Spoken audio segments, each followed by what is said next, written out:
Buenas tardes. Bienvenidos a este segundo encuentro para la libertad política colectiva. Un encuentro muy necesario. Mi nombre es Daniel y yo soy un ciudadano más, igual que ustedes o igual que vosotros, si me permitís la confianza, que hoy tengo el honor y el placer de hacer una presentación muy breve de este acto.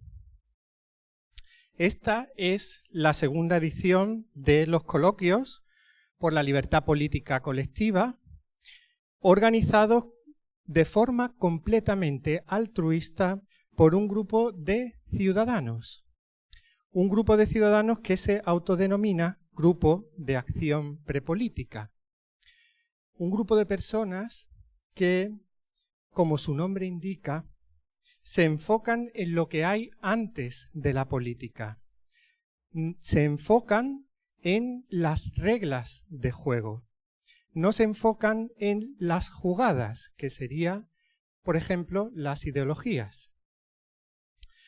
Como ya saben, en esta edición contamos con dos coloquios. El que comienza ahora, titulado Reflexiones sobre la futura implantación del dinero digital y su alcance político, y el que comienza con posterioridad a las 6:45, titulado Relación entre poder político, poder económico y los medios de comunicación. Dos temas de tremendísima actualidad.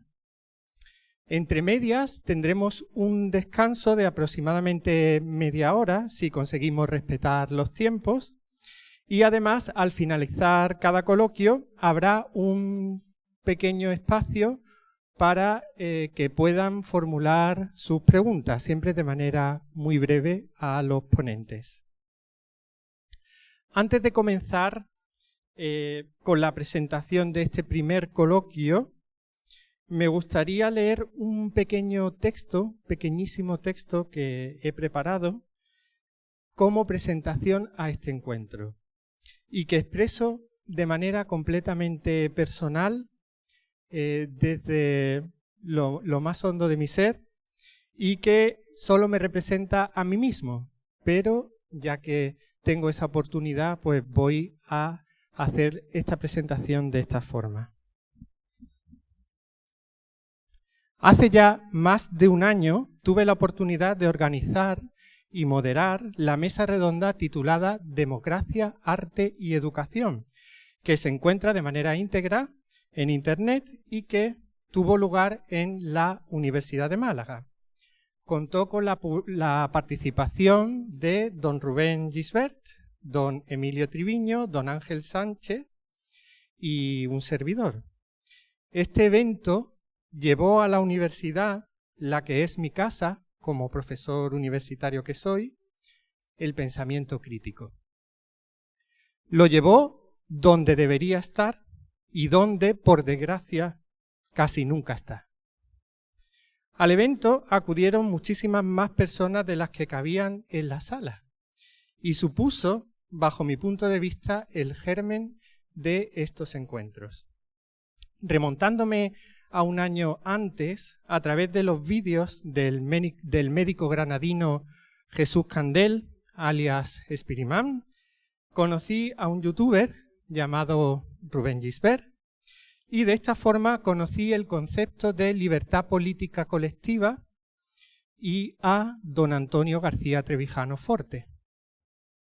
Yo soy alguien que ha tenido la oportunidad de vivir y trabajar en varios países. Como diría el androide de Blade Runner, he visto naves en llamas más allá de Orión o de la puerta de Tannhäuser. Y siempre me preguntaba por qué en mi país tantas cosas funcionan tan mal. Mi respuesta, hace no tanto tiempo, era la propia de alguien que aún no ha salido de la Matrix, si me permiten las alusiones fílmicas. Sencillamente, yo pensaba que habría salido votado el partido equivocado, o bien que la corrupción era algo endogámico de nuestra cultura latina. En el colegio no me enseñaron la historia de la transición española. Era un tema que siempre se dejaba para el final y nunca daba tiempo.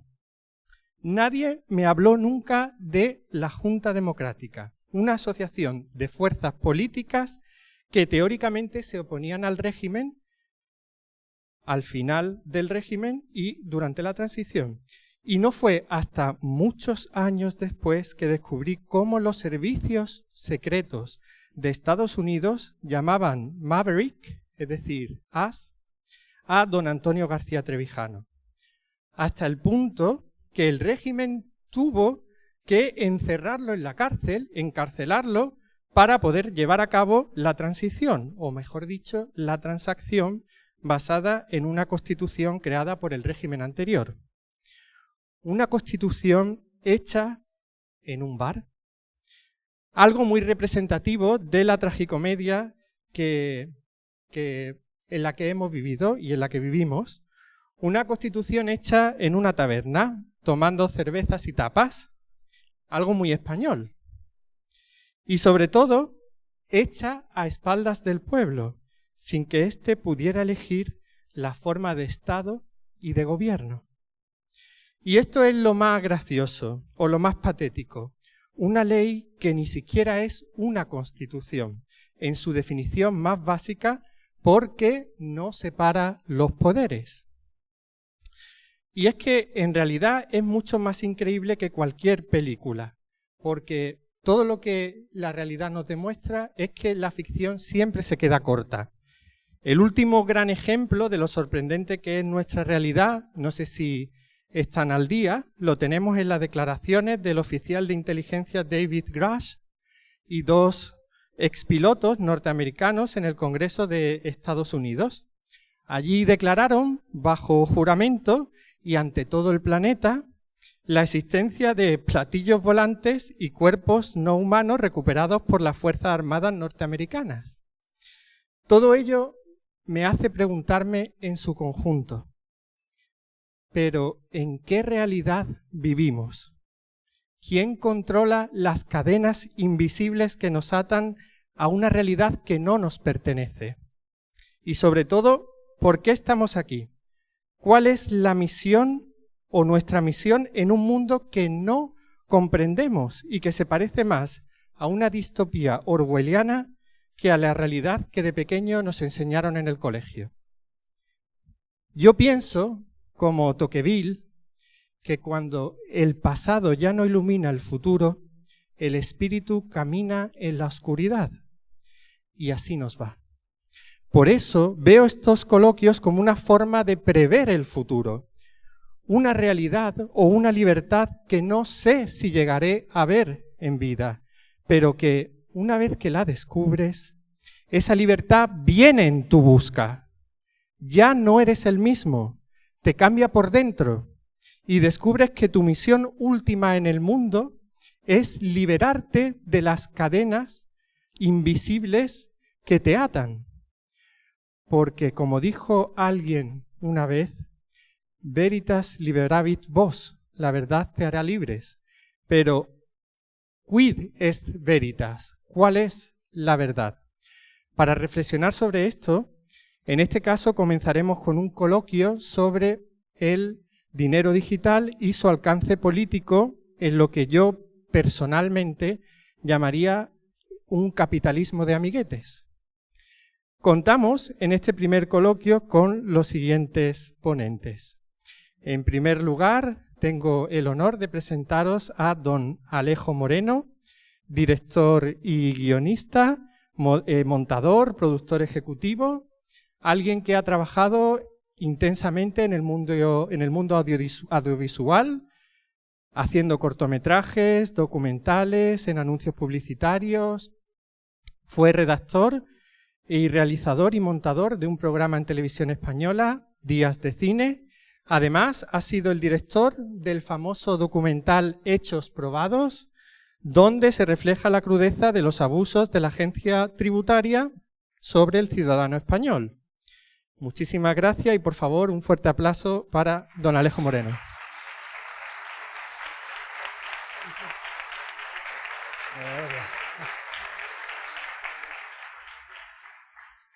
Por otro lado, tenemos a don Ángel Sánchez Blanco, catedrático jubilado de Derecho Administrativo de la Universidad de Málaga, mi casa también. Recibió el Premio Extraordinario de Doctorado en la Universidad de Salamanca. Ha sido numerario de diferentes academias de ciencia y jurisprudencia.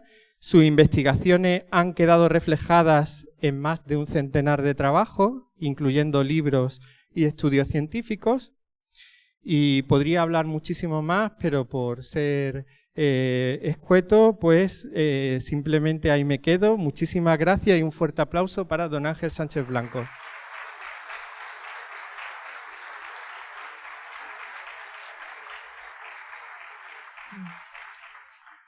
Y ya por último, contamos en este coloquio con un tercer convidado, aunque no convidado de piedra, don Emilio José Triviño, un abogado y colaborador de diferentes medios digitales. En el año 2020 creó un canal de YouTube, junto con Alberto Iturralde y Alejandro Villalba, con el nombre de Camino a la Libertad, cuyo tema central es la libertad política colectiva.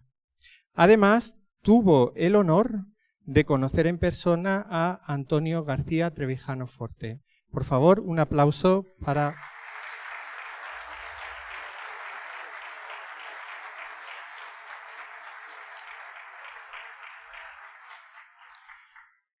Y ya sin más, comenzamos el coloquio titulado Reflexiones sobre la futura implantación del dinero digital y su alcance político. Así que cedo la palabra a los ponentes, tomo asiento y me dispongo a disfrutar, igual que cualquiera de ustedes o de vosotros, de este maravilloso encuentro. Muchas gracias.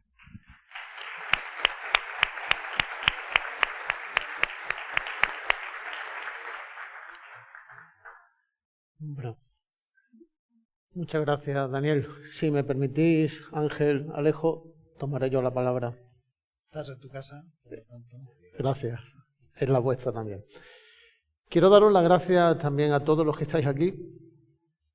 Os doy las gracias y os felicito porque habéis sacrificado parte de vuestro tiempo, que podría ser dedicado a cualquier actividad lúdica, recreativa.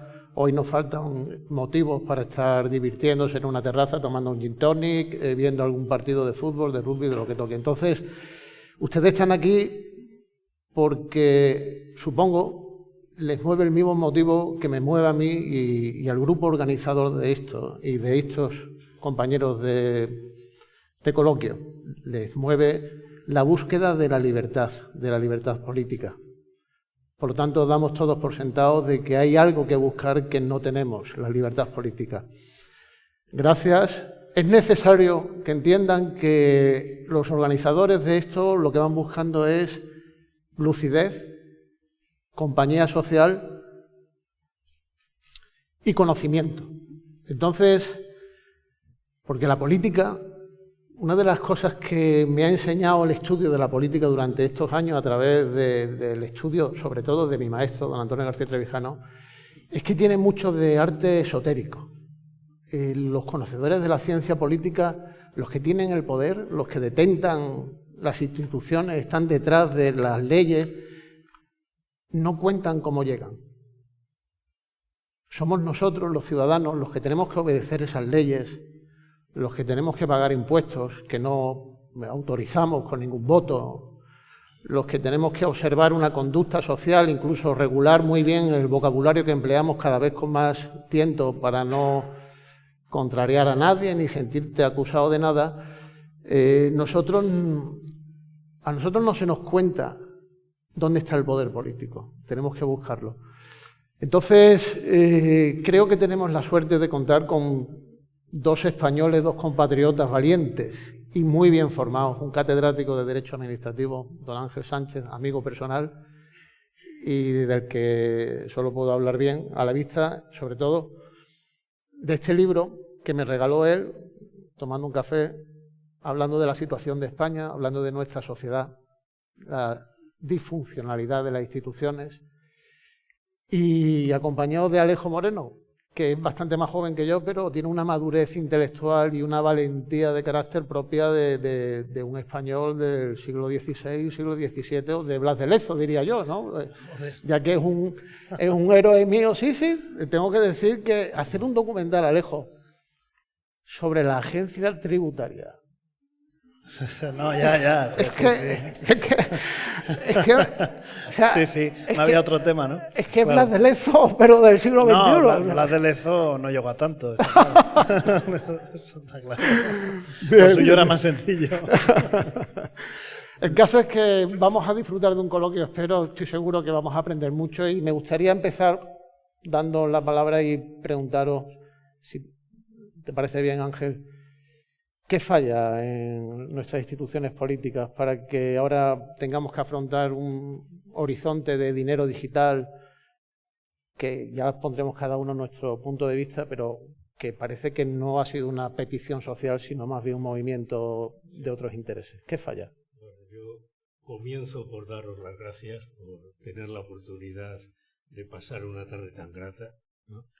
Uno anda impresionado por la coyuntura de las noticias, unas nacionales, otras locales y otras internacionales, y en relación con la pregunta, pues me vas a permitir que me remita al encuadre en el que nos habéis situado, ¿no? Es decir, no solo es de hoy, sino también es de ayer. El señor Torrijos fue sencillamente masacrado junto con todos los que pensaban como él. Pudiera repetirse quizá la coyuntura, ¿no? En algún momento, pues declarándonos rebeldes en relación con las categorías homologadas. Yo tengo el privilegio de haberme puesto el uniforme como Emilio, y lo mismo nos salvamos por apariencia, ¿no? Por considerarnos parte de esa élite que lleva chaqueta y corbata, ¿no? El señor Torrijos, sin embargo, también muy formalito, evidentemente no fue objeto de salvación, y diría pues que bueno, que el tema es el mismo desde 1812, con cierta regresión para España. En aquel momento nosotros éramos la globalización. En las Cortes de Cádiz estaba representada Filipinas y estaba representada pues todos los actuales países hispanoamericanos, en paridad de condiciones con el resto de los representantes de la península, excluido Portugal, ¿no? Es decir, ¿estamos peor que estábamos o no? Bueno, yo creo que está claro que éramos cabeza de una estructura, como digo, globalizada. En estos momentos somos, pues, un apéndice de los Estados Unidos de Norteamérica, ¿por qué no decirlo, ¿no? Se pueden recordar anécdotas, unas gratas, otras ingratas.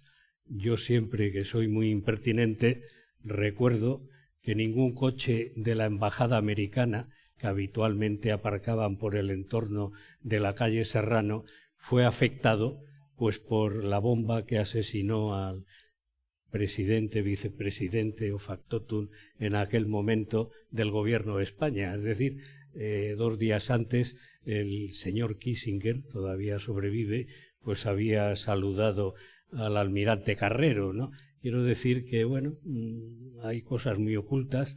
Parece que eso lo hizo por el bien de España, para que España fuera un país democrático. España sigue sin ser país democrático. Yo diría que quizá en esta idea que nos ha expresado Daniel de haber hecho el texto de la Constitución en medio de una mesita de un establecimiento hotelero, por utilizar términos homologados, ¿no? Lo que tendría que haber hecho España era haber copiado la Constitución de los Estados Unidos, con claridad en la división de poderes, cosa que no se hizo. Se hizo lo que se hizo y nos lleva al momento en que estamos, en que el presidente del Gobierno de España tiene tantos poderes y mucha más cara dura que el general que ganó la guerra civil y, por supuesto, opera con el principio de la ley orgánica del Estado de unidad de poder y coordinación de funciones. Es lo que está haciendo. manipulando y tratando de controlar, que lo tiene ya medio asfixiado al Poder Judicial, y por supuesto pues con el portavoz parlamentario mediatizando a todos los parlamentarios, los del propio partido y de los partidos con el cual quiere coaligarse. Y bueno, el Ejecutivo, desde la presidencia del Gobierno, manipula el resto de la estructura, desde televisión a la citada agencia tributaria, que tendría que ser, en terminología americana, una autoridad independiente, y es un cargo directamente vinculado, ni tan siquiera a presidencia, está vinculado a un ministerio, sin más. Y esta es la tesitura de todas las autoridades que tendrían que regular la relación social y económica, que en terminología americana implica autoridad independiente, y aquí pues es una dependencia de un ministerio. Entonces, Ángel, podemos afirmar, ¿estás de acuerdo en que se afirma llanamente que no hay separación de poderes? No hay separación, es decir, que estamos como en el año 67, unidad de poder y coordinación de funciones, que era lo que definía el Estado español. Un Estado único con un poder omnipotente. Un tinglao único. Yo creo que es demasiado solemne llamar al Estado español Estado español. Es decir, estamos con el simulacro de tener que pactar este señor al cual me he referido antes con un delincuente. Así es. Y dice, mira, ¿esto cómo es? Explíqueme. Sí. ¿No? ¿Lo procesa usted o no lo procesa? No. Ahora vamos a dar una amnistía, ¿no? Entonces, ¿qué pasa aquí? Pues mire usted, esto es un tingladillo que se ha degradado. Totalmente. Y se va degradando y se degradará mucho más, ¿no? Y, por supuesto, no creo que haya ningún hito histórico en que un tal Sánchez, por cierto, lamentablemente llamado como mi padre, ¿no?, que se llama Pedro Sánchez, y que sin duda estará muy incómodo si tuviera ocasión de contemplar esto y decir, bueno, ¿esto qué es? Pues una serie de sortilegios y manipulaciones que ni tan siquiera conectan con el medievo. Se ha hecho alusión a alguna experiencia cinematográfica, pues esto es como el cuento de brujas, ¿no?, que es difícil de explicar, y que se sabe que eso va vinculado a las historias para niños, para despertar la imaginación. Pero es triste que estas cosas imaginativas y estos sortilegios pues sean el punto de referencia de la realidad política española, ¿no?, donde no hay algo inteligente que despierte un poco la identificación de una persona con sentido común. Y déjame que te pregunte, porque yo creo que es necesario ilustrar el pensamiento universitario. Es que nuestro amigo Daniel lo ha traído a colación. Yo me he formado como estudiante de Derecho en una universidad española. Yo terminé convencido de que yo vivía en una democracia. Yo como funcionario tuve que jurar la Constitución, ahora prometerla. En fin, toda una liturgia en torno a una Constitución, documento de 78, donde se crea la ficción de que hay una separación de poderes, de que hay sentencias que provienen de un poder judicial independiente, por más que la realidad evidencie lo contrario. Pero es que luego los medios de comunicación, los profesores, permítame que haga alusión directa, en la facultad donde yo estudié, los textos de Derecho, es que sugestionan al estudiante, al que estudia Derecho, como que vivimos en una democracia avanzada o algo así. Esto sí existe, una democracia. Bueno, yo me voy otra vez a la historia y hacia atrás. Yo tuve ocasión de conocer a Antonio García Trevijano en Salamanca, en una cafetería, antes hablaba de bares, en una cafetería al lado de la Facultad de Derecho, el Rúa Club. Allí fui testigo pues, de una conversación muy interesante, en la cual don José Antonio, aunque no me gusta utilizar el término don porque me recuerda a los párrocos, ¿no?, que es otra cosa de la cual también habría que hablar en algún momento, ¿no? Entonces conocí a Antonio García Trevijano en el Rúa Club en una situación muy tensa, en la cual pues el más vivo representante del Partido Comunista de España en Salamanca, que no sé por qué siempre tenía el último modelo, el SEAT, ¿no? Lo digo como anécdota porque entonces pues los coches eran muy escasos y los últimos modelos más, pues tenía una discusión con José Antonio en relación con división de poderes, precisamente. Y bueno, el que manipulaba esas fuerzas que contradecían a la división de poderes era el Partido Comunista, y estaba José Antonio García Trevijano muy solo. Antonio García Trevijano. Antonio García Trevijano, perdón. Hay otro que es en el Consejo de Estado. Teóricamente maestro mío. Luego contaré una anécdota, si hay tiempo, en relación con esta equivocación, ¿no? Porque por poco hizo que no me dedicara yo al derecho administrativo, ¿no? Esta cuestión no tiene interés, ¿no?, como referencia ahora en estos momentos. Y donde estaban discutiendo ese engranaje, diciendo bueno, que la división de poderes, lo que tiene que haber es un ejecutivo fuerte, ¿no? Entonces eran las teorías y que permanecen del PC, el ejecutivo fuerte, que es capaz de invertir al señor Sánchez como gran coordinador de todos los poderes del Estado y gran manipulador en último extremo. Porque cuando solo hay uno, ¿quién le sopla? Puede ser su brillante esposa. Claro. O puede ser, no sé, pues, bueno, es que algún párroco que le asesore, ya que ha hablado de esos términos del don. De hecho, llama la atención que incluso Felipe González o Alfonso Guerra, que han hecho comentarios críticos hacia han salido mal parados. Yo he visto titulares en el periódico de tirada nacional donde salen mal parados precisamente ellos, ¿no? Claro. Que se supone que son... Estoy escuchando y hay una cosa que habéis tocado así de soslayo, pero que está en lo que estáis diciendo, que es el tema de la ficción creada, ¿no?, en torno a la democracia, que en eso yo creo que es una cosa con la que me enfrenté de manera natural a la hora de abordar el documental, porque, como tú bien dices, todos partimos de esa ficción, o sea, nos hemos educado en esa ficción, y esa ficción opera, tiene mucha fuerza. De hecho, hacer un documental, por ejemplo, como el que yo hice, era precisamente difícil porque es ir en contra de lo que todo el mundo entiende que es la verdad, que es la realidad que vive, el país donde vive, ¿no? Hay gente que no quiere creer que las cosas no que funcionan como tú le estás contando que funcionan, ¿no? Aunque los profesionales, los catedráticos y la gente del derecho y todo eso sí lo sabe. Eso es una cosa que a mí me llamó mucho la atención, el hecho de que gente de tanto nivel te hablara de manera tan franca sobre lo mal que iba todo.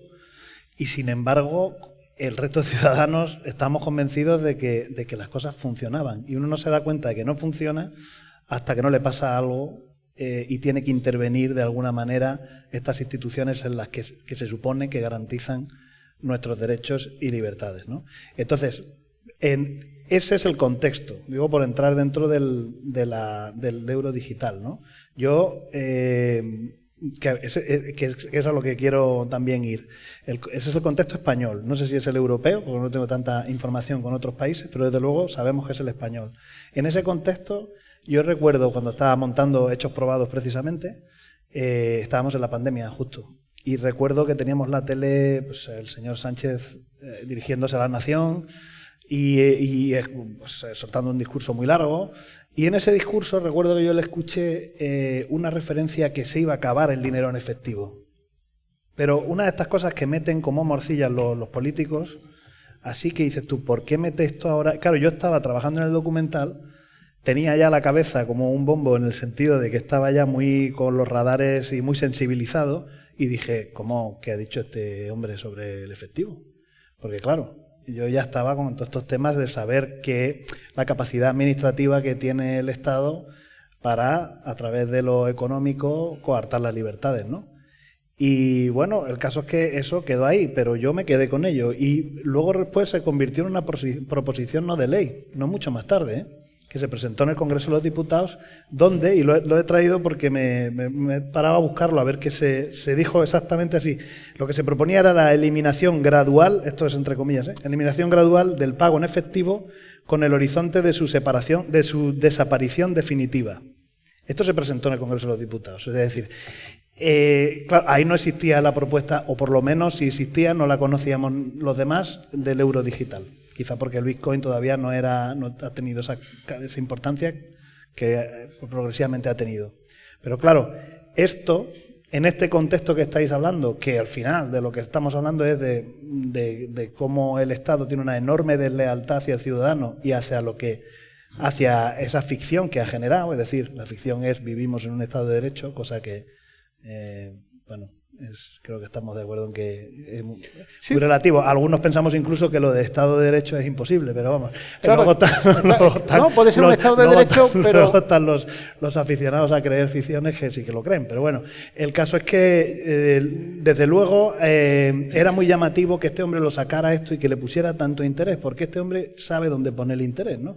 Y no son cosas gratuitas, ¿no? Y entonces, yo, claro, me empecé a acordar de un montón de casos de gente con la que había tratado y empecé a darle vueltas a la olla, ¿no?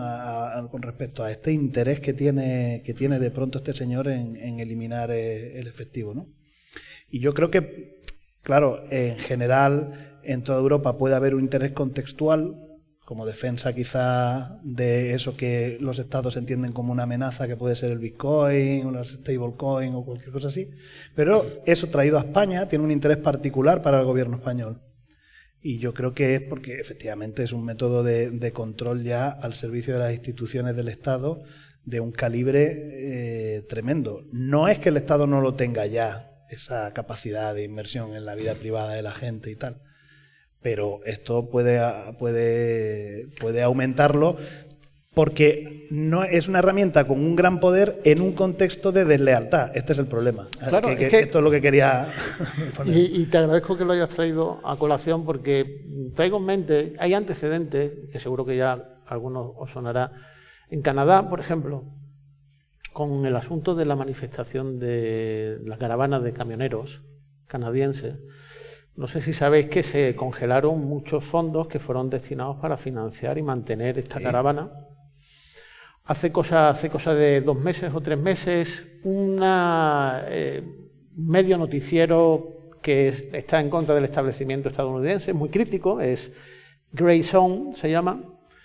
Se financia a través de crowdfunding, va recabando fondos por simpatizantes, es como se financian, pero parece ser que como es una corriente disidente de la corrección política, esas 70 yardas creo que decía Obama, ¿no?, en las que puede jugar, se salieron de esa, le bloquearon también la capacidad de financiarse para seguir manteniendo lo que serían posiciones críticas, de pensamiento crítico, ¿no?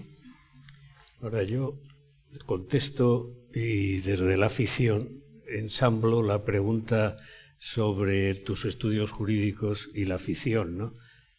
En las facultades de Derecho se montan muchas películas históricas, ¿no? Los niños que llegan tienen que estudiar Derecho romano, Historia del Derecho, profundizar en Santo Tomás de Aquino y en San Raimundo de Peñafort. Por cierto, es el patrono de la universidad, uno de ellos, y de la Facultad de Derechos, el otro. Y no repito el nombre por desafección intelectual hacia ellos, ¿no? Quiero decir que yo he contribuido muy activamente al engaño, ¿no? Tendría que haber empezado las explicaciones de derecho administrativo hablando contundentemente de que el derecho administrativo pues es un camelo, pues porque se estructura sobre una ausencia de división de poderes. En algún momento estaba a punto de decirlo cuando yo opositaba para ser profesor adjunto, pero bueno, me desaconsejaron que no lo hiciera, ¿no? Que no lo hiciera. Y bueno, pues lo he dicho cuando he llegado a cátedro, ¿no?, en los años 90, donde ya he podido hablar más claro. Y bueno, en las últimas promociones quizá hay algún representante en la sala, han salido desolados, como diciendo, qué mierda de país, ¿no? ¿No? Bueno, ya es un comienzo, es que necesitamos la verdad. Eso es parte de la afición. Y digo esto porque quizá esta sesión se tendría que haber celebrado en algún aula, si no en el aula magna de la Facultad de Derecho o en el Paraninfo de la universidad. Quiero decir que momentos hubo en el que los actos de este tipo, yo los viví en los 60, 70, se celebraban en el Paraninfo de la Universidad de Salamanca, ¿no?, con activa participación de los catedráticos y profesores y alumnos. Menciono expresamente que puede recordar Daniel en La Noche de los Tiempos, a través de su familia, la cátedra Pablo VI, ¿no?, que se celebraba sus sesiones con comparecencia de todas las personas significativas en aquel momento en el país, en el Paraninfo. ¿no? Ángel, tú sabes que nosotros intentamos, los mismos organizadores de este acto, perdona que te interrumpa, pero es que viene a colación, intentamos financiar un aula de mecenazgo con arreglo a los estatutos de la Universidad de Málaga y nos pusimos en contacto, yo personalmente me puse en contacto, creo que debe saberlo también, Málaga lo debe saber, me puse en contacto con un catedrático y este grupo de ciudadanos malagueños queríamos explicarle a los estudiantes de Derecho que existían constituciones alternativas a las que se estudia en la facultad, como la estadounidense, y a través del pensamiento de don Antonio García Trevijano.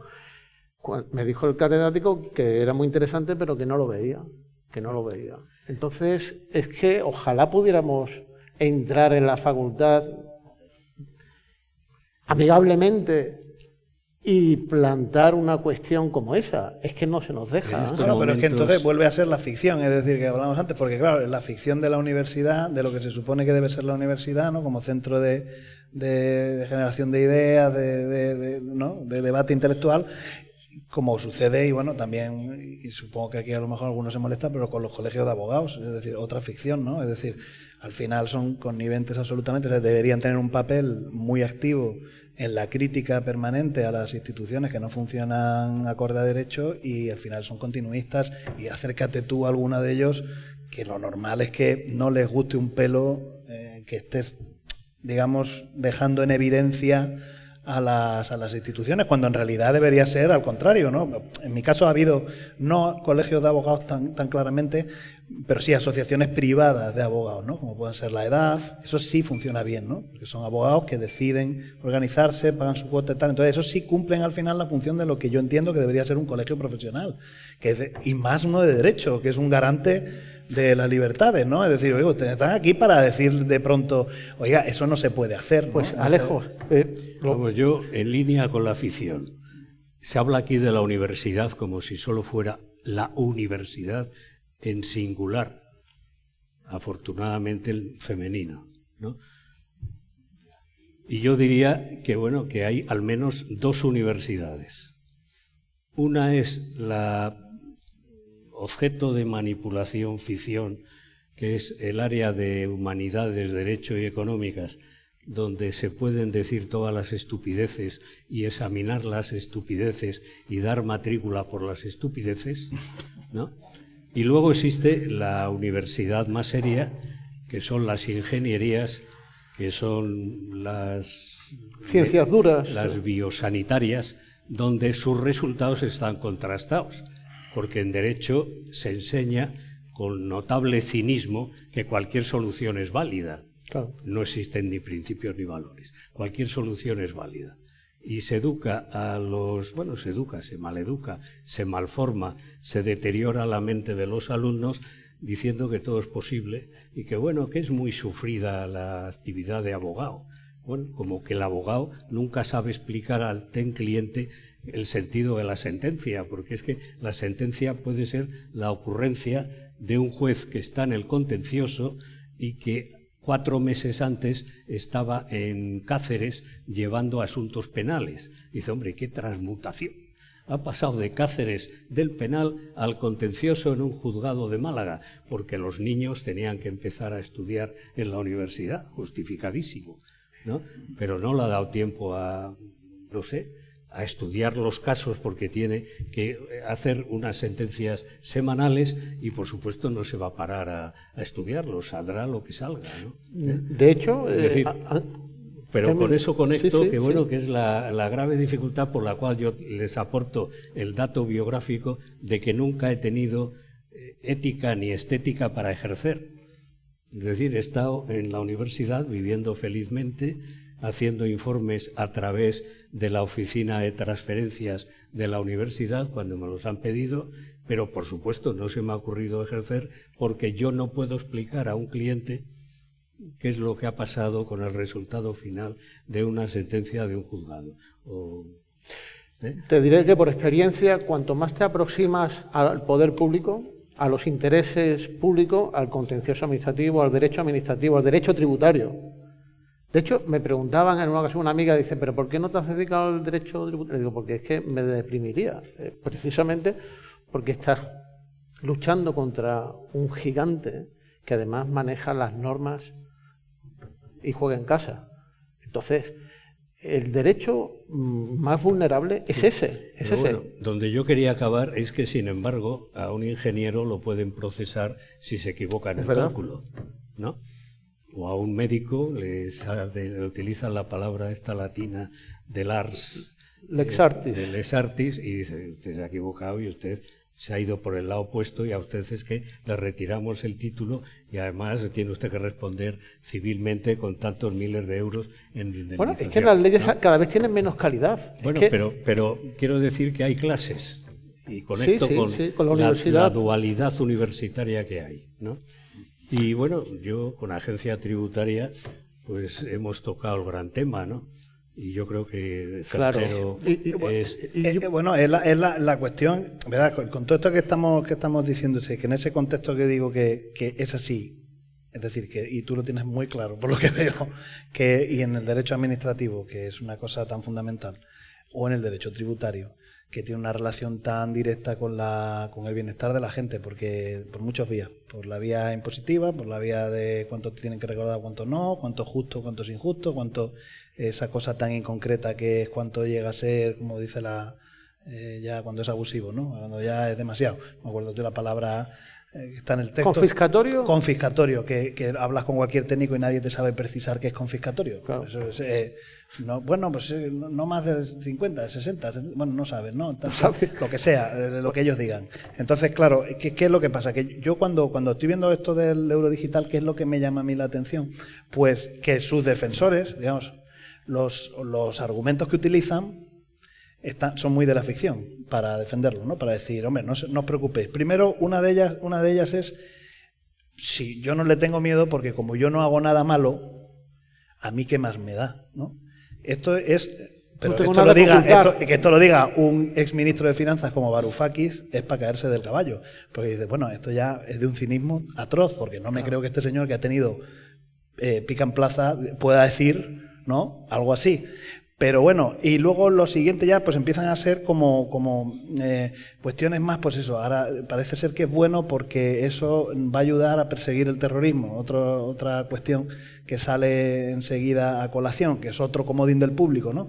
Porque es curioso, porque es un comodín que fue muy criticado cuando el 11S, con todas las medidas que tomó Estados Unidos, ahí sí, porque las tomó Estados Unidos, ¿no? Y entonces ahí sí, hubo películas, ¿no?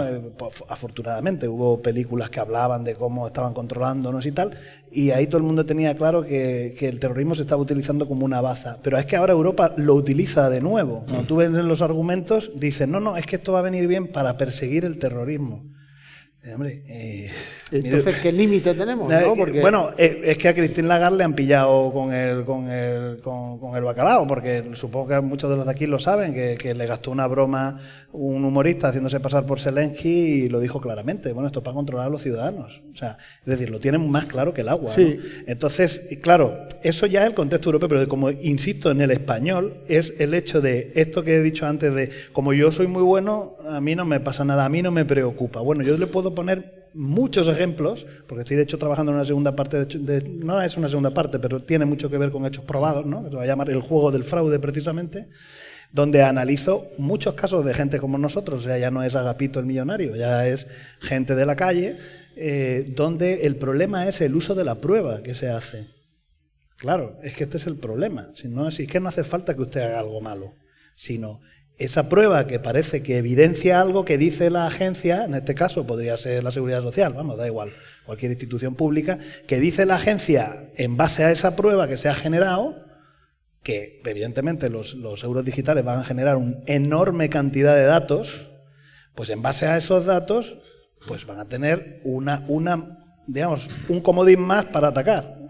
Y el problema es que en España además es ejecutivo. En el caso de la administración tributaria, lo que ellos digan va a misa. Luego tú lo podrás pelear, pero de momento a ti te pueden embargar. Entonces, si tenemos un euro digital, que básicamente nos entendamos, ya se acabó el billete, ¿no? O bueno, dicen que va a convivir, yo me río de eso, pero bueno, tenemos ese billete digital y yo tengo la capacidad de embargártelo inmediatamente, bueno, pues ya...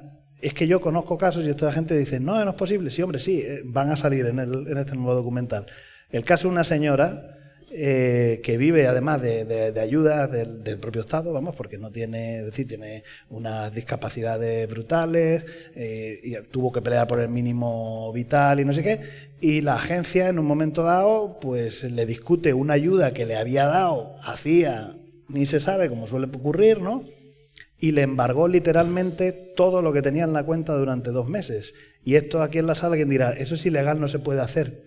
Sí, ella también sabía que era ilegal, y cuando iba un abogado a decirles que me ha pasado esto, decía, no puede ser porque es ilegal. Bueno, pues le ha pasado. Le ha pasado. O sea, está en rojo la cuenta. Y ahora, bueno, pues ahora tendrá ella, con 2 hijos diabéticos, pues tendrá ella que buscar ayudas familiares para ver cómo... Entonces, si a eso le añadimos esa capacidad ejecutiva que ya tienen, que en realidad ya la tienen, ya te pueden embargar la cuenta corriente de un día para otro, le añadimos es que hasta la manteca colorada que tienes en el bolsillo también te la van a poder intervenir, pues ya, claro, bueno, pues ¿qué hacemos? Y además con otra cosa, dice, bueno, pues que te ayuden tus familiares, pero es que existe un concepto, que es la derivación de responsabilidad. Entonces, ¿hasta qué punto puede llegar? Pueden llegar a decir, no, pues también las monedicas del bolsillo de tu padre también te las quedamos.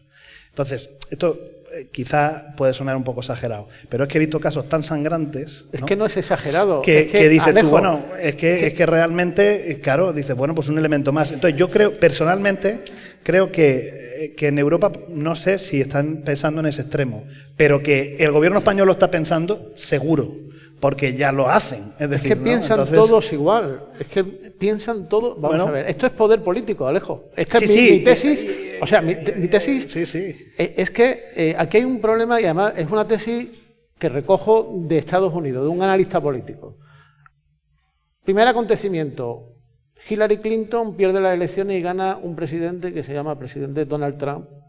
Yo les puedo decir que antes de que ganara Donald Trump, a mí me parecía que que ganase Donald Trump iba a acabar el mundo, porque yo leí en el New York Times un artículo de opinión de un exdirector de la CIA, Brennan, que decía que como ganase Donald Trump, que esto era una locura.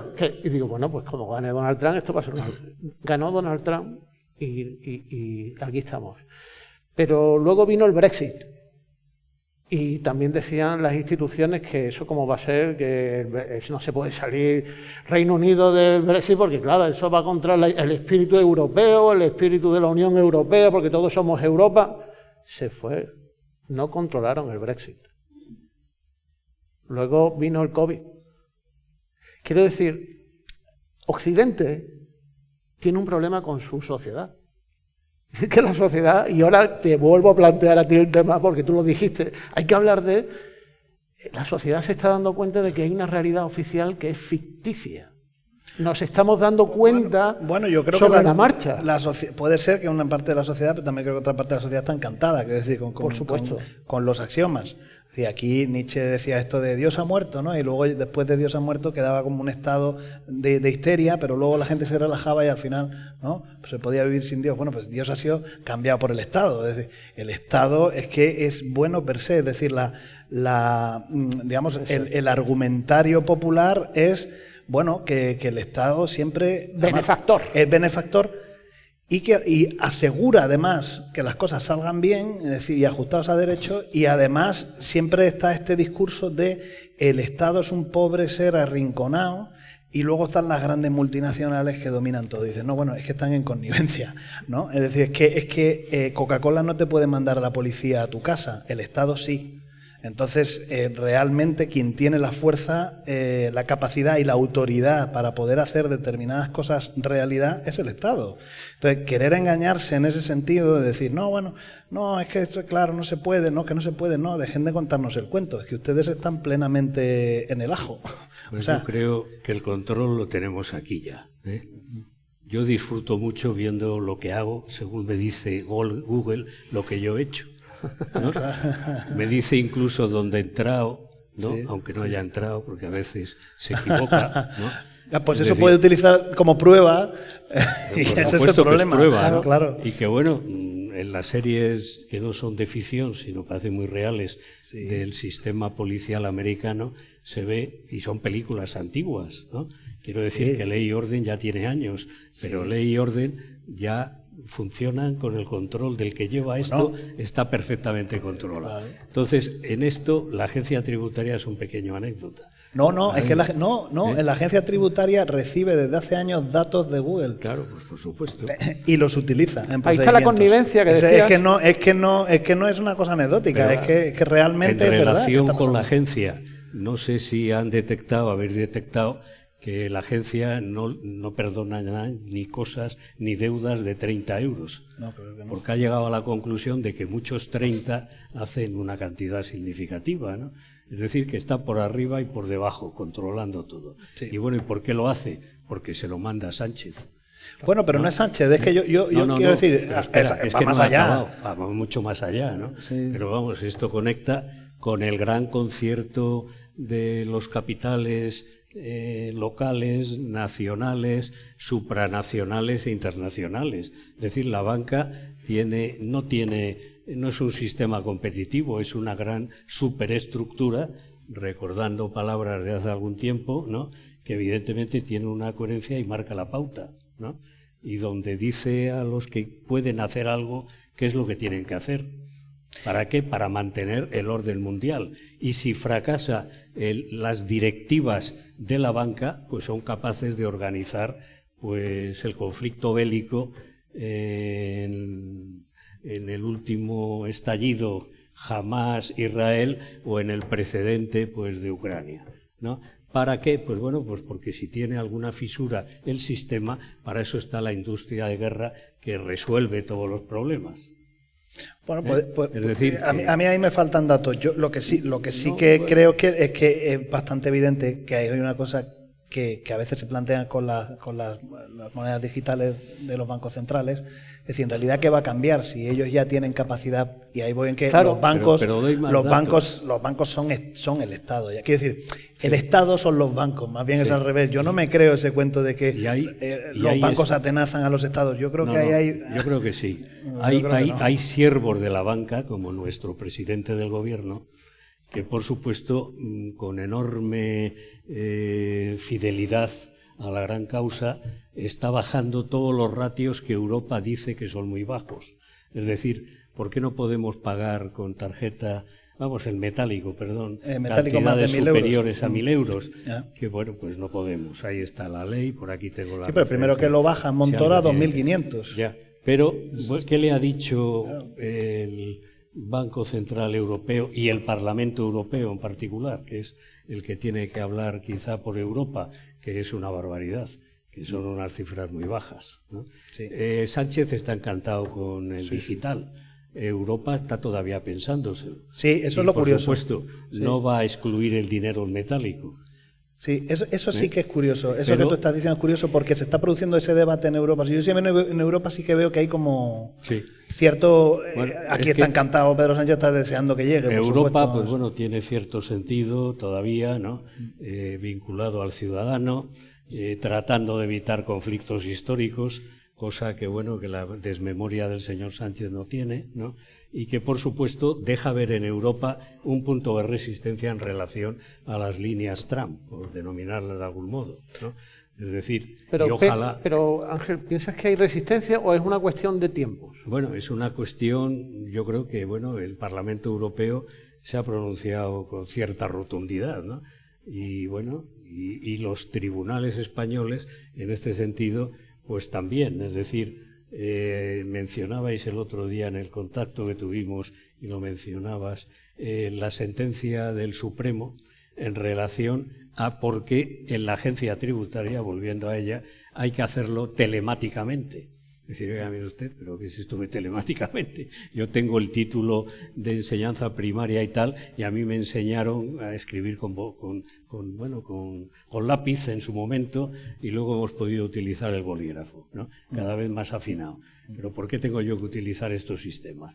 El Tribunal Supremo ha dado la razón, y en la próxima declaración de la renta, el que quiera hacer la declaración la podrá hacer, y obliga a la agencia tributaria a reconsiderar esa salida. Pero también estamos de acuerdo que era un testimonio aislado. Quiero decir, al final, a mí me consta que hay administraciones, oficinas de recaudación donde tú no puedes pagar en efectivo. Bueno, O sea, esto es una realidad. Luego puedes conseguir una sentencia. Pero él habla de lo telemático, es decir, sí. que tú puedas ir a una oficina y hacer como antiguamente. Pero al final tienes que hacer uso de un medio electrónico, ¿no? Te refieres al pago. Al pago, al Sí. condicionamiento. Claro, pero es que el medio telemático en este caso era importante porque, entre otras cosas, cuando tú rellenabas esto que casi sale automáticamente, te lo ponen ellos y te lo ya dan hecho. Y si tú quieres variar alguna cosa, hay veces que no se puede. Aunque tengas todo el derecho a variarlo, ¿no? A variar ese criterio en tus impuestos. Y entonces, claro, eso es, o sea, ya es una cosa todavía más primaria, digamos, un poco más atrás, que es lo que se ha ganado. Lo del efectivo es que efectivamente Europa se lo dejó muy claro a Pedro Sánchez, se lo dejó claro. No somos el único país, ¿eh? Francia e Italia también están en ese mínimo de efectivo. Pero, de nuevo, yo creo que el debate público está ganado siempre porque la cuestión es ¿para qué quieres sacar más? O sea, ¿para qué? Pues, hombre, yo lo recomiendo. ¿Es ilegal sacar todos los días 200 euros de su cuenta? Pues si pueden, háganlo. ¿Por qué? ¿Por qué? Pues porque si se produce un error administrativo, no voy a ser ya mal hablado o desconfiado, si se produce un error administrativo y le embargan la cuenta, tendrá usted algo fuera. Porque claro, es que eso es ejecutivo, insisto, es que hay un problema en España muy serio con eso. Yo creo que eso es una cosa que deberíamos tener en el debate. La enorme fuerza que tiene la administración para hacer valer sus convicciones, vamos a decirlo así. Y esto, ¿de dónde viene y qué hay en el aire aparte de esto? Que es otra de las cuestiones que también está vinculado al euro digital. La batalla contra el fraude, ¿no? Esta cosa que es el fraude para acá, fraude para allá. Por eso este nuevo documental se llama El juego del fraude, porque es que es una cosa a la que se recurre permanentemente. Entonces, gracias al euro digital, en realidad lo traemos aquí porque vamos a poder controlar mucho más. Para empezar, yo personalmente, he preguntado a muchos expertos y tal, y al final dice, bueno, ¿dónde está la mayor carga impositiva? O sea, ¿de dónde recauda más el Estado, ¿no? Pues el IRPF, es decir, en cosas que se declaran voluntariamente, donde no hay conflictividad. Entonces, ¿realmente cuánto supone de todo lo que se recauda esto que estamos llamando, que es tan importante, que es el descubrimiento del fraude? Pues no es tanto, son peanuts, como me dijo un exfuncionario de la agencia tributaria, son peanuts. Entonces, ¿qué hay detrás de eso en realidad? Pues una carga ideológica, es que tú sientas el hedor, digamos, de la bestia vas aquí, condicionando y que sepas que hay un órgano del Estado que tiene la capacidad de hacerte la vida imposible si no pagas, ¿no? Entonces, yo creo que ese es el verdadero propósito de la enorme cantidad de recursos que destina esa institución a perseguir al ciudadano, ¿no? Entonces, ¿realmente tiene un tanto interés a nivel macro lo que se recauda? No, porque además no paran de poner como parches, pero se le abren nuevos por otros lados. Y al final el fraude siempre tiene un mismo nivel, o sea, es imposible, quizás con esta moneda lo consigan. Pero mi pregunta es, de lo que habla todo esto en realidad es un fracaso del modelo, es decir, hay tal nivel de deuda, tal carrera hacia adelante en el gasto, que claro, es que hay que recaudar sine die y hay que buscar todo el tiempo y hay que crear la sensación en el ciudadano de que es un delincuente, o sea, que es posible, que es culpable. Usted está buscándose la manera de no pagarme. Oiga, ¿y por qué no cambiamos la tortilla y usted deja de ser tan exigente con lo que es demanda del ciudadano, ¿no? Porque se puede ver de dos maneras, que yo me estoy intentando escapar porque me está usted ahogando, o que usted rebaje sus pretensiones y entonces sea más habitable el día a día, ¿no?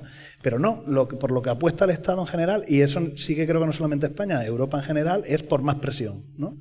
Y yo entonces digo, no, es que entonces de lo que habla esto es del fracaso del modelo, es decir, que habrá que hacer que la sociedad sea más productiva, pero no estar asfixiando a la gente, porque se produce además un montón de destrozos por el camino, o sea, gente a la que te llevas por delante, porque para recaudar a esos niveles y para tener a la gente contra las cuerdas de esa forma, te tienes que saltar la ley en muchas ocasiones o ser un poco trilero, ¿no? Que es un poco lo que yo he constatado, ¿no? Perdona, que estás ahí. Sí. En relación con la posición europea, Austria constitucionaliza el derecho al pago en metálico.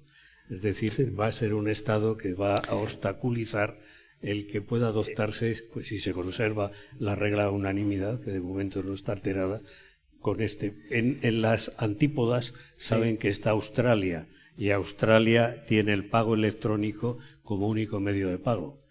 Yo lo que detecto en mi experiencia en la ciudad es que entro en establecimientos, por ejemplo, seguros, donde tienen ostentosamente un anuncio diciendo que no se admiten pagos en metálico. Voy a una panadería y me dicen lo contrario, ¿no? No se admiten tarjetas, ¿no? Es decir, la sociedad, pues bueno, está dividida en reflejando... Bueno, la realidad es que con eso yo he estado mirando datos y tal y me he dado cuenta que los titulares son siempre un poco torticeros con este asunto de si realmente se está utilizando el efectivo o no. Yo veo que los medios están empezando a decir que desde la pandemia sensiblemente se ha ido reduciendo el uso del efectivo. Es verdad que pagamos cosas de mayor valor, o sea, quiero decir que se gasta más dinero en efectivos, no significativamente, pero se gasta más dinero, en efectivo, en pagos online o por tarjeta que en efectivo, cosa que al revés era antes así, ¿no? Y ahora llega la pregunta, dices tú, bueno, pero esto es así seguro, porque yo al final yo pago cosas. Bueno, pues resulta que el pequeño detalle que hay que tener en cuenta es que lo que sí que es muy superior son las transacciones. El número de transacciones diarias que se hacen con efectivo son mucho mayor a las que se hacen con tarjeta. Es antieconómico, es que el dinero digital es antieconómico. Bueno, no sé, yo como no soy economista no te sé decir, pero sí que lo que veo es que, como a lo que sí me dedico es a la comunicación, lo que sí que veo que lo que están haciendo los medios es darte el dato de que es que la gente está dejando de utilizar el efectivo, y esto no es realidad. No. Sigue siendo el método más usado. No es verdad que esté perdiendo tanto campo. Lo que sí que es verdad es que hay pagos grandes que ya no se hacen, y en eso me pregunto, ¿y no tiene que ver con que empieza a haber limitaciones en muchos países europeos de pagos en efectivo? Es decir, si yo no puedo pagar un ordenador con 2.000 euros, pues claro, lo pagaré con la tarjeta, no te jode, ¿con qué lo voy a pagar? Claro.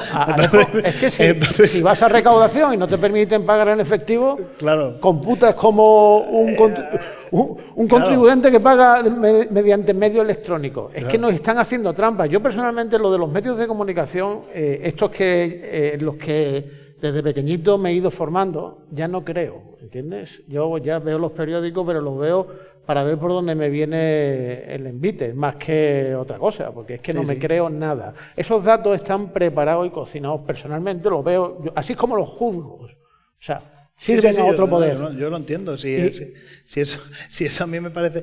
Vamos, es que es evidente, ¿no? Quiero decir, es una evidencia que salta a la vista. En cuanto a la presión fiscal que decía yo, a mí me gustaría citar aquí a un Santiago Muñoz Machado, del libro del profesor Ángel, otro catedrático, porque yo creo que lo del gasto público está bien recogido también por él, que dice: la clase política, se afirma, se ha apoderado del Estado.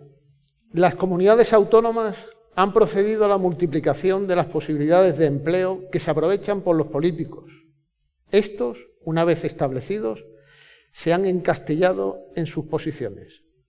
Una red de influencias caciquiles y partidarias les ha hecho inexpugnables. Nadie aceptaría una modificación de la Constitución que implicase una variación de la situación establecida, que arrasaría intereses económicos, lealtades de tribu y posiciones de poder que no podrían reproducirse en ninguna otra parte fuera del inconmensurable aparato público. Muñoz Machado, lo recoge el profesor Ángel en su libro. Es que esto es el asunto. Esto conecta un poco con la esencia del derecho administrativo, ¿no? Está claro que si se estudiara bien el derecho administrativo, estaría muy en contacto con lo que académicamente se llama ciencia política y de la administración en estos momentos, que les explico el secreto, ¿no? Yo fui adjunto de Derecho Administrativo y Organización Administrativa. Teníamos que reflexionar sobre ambos aspectos. En los años 60 hasta los 70 estaba muy claro que toda regulación jurídica tenía que tener muy claro cuál era la organización necesaria. ¿Qué sucede a partir de los 70? Se inventan la denominada ciencia de la administración primero y luego lo clasifican a nivel académico ciencia política y de la administración, con lo cual se va relegando la estructura organizativa. y dice, bueno, ¿no sería usted capaz o no sería su obligación como profesor de Derecho Administrativo de decir cuál es la estructura organizativa que tendría que tener un ministerio, una consejería, una concejalía? Bueno, eso ni se hace, ni nadie lo pregunta, ni nadie lo va a pedir. Eso es una reminiscencia de un señor, que no sé si algunos mayores lo recordarán, que se llamaba López Rodó, que fue ministro de los planes de desarrollo y que, bueno, operaba con esos criterios. Eso se ha perdido, ¿no? Que venga la libre ocurrencia y que los de ciencia de la administración, precedido por ciencia política, lean muchas cosas americanas y nos hablen de lo que dicen en América. Dicen, no, mire usted, dedíquese usted a estudiar rigurosamente cuál es la estructura organizativa que se requiere para gestionar la Concejalía de Cultura del Ayuntamiento de Málaga, ¿no? Por ejemplo, ¿no? O el Ministerio de Asuntos Exteriores, ¿no? Donde a lo mejor es donde menos instrucción se ha dado, ¿no? Pero que está claro que, bueno, que es parte del botín. Claro, Sí, es parte del botín. Es que permíteme que haga otra cita, porque yo creo que es más buena que la anterior, y es de un político, el señor Juncker, presidente de la Comisión Europea, a colación de este asunto. Y el señor Juncker dice, en relación al problema del bloqueo, de modificación y adaptación de las instituciones políticas, dice, sabemos exactamente lo que debemos hacer. Lo que no sabemos es cómo salir reelegidos si lo hacemos. Claro. Presidente de la comisión, claro, el hombre cínico es, o sea, No, por lo menos sabemos lo que habla claro. Sí, está. Bueno, estamos montados dentro de una fabulación, pero que la organiza el señor Juncker y compañía.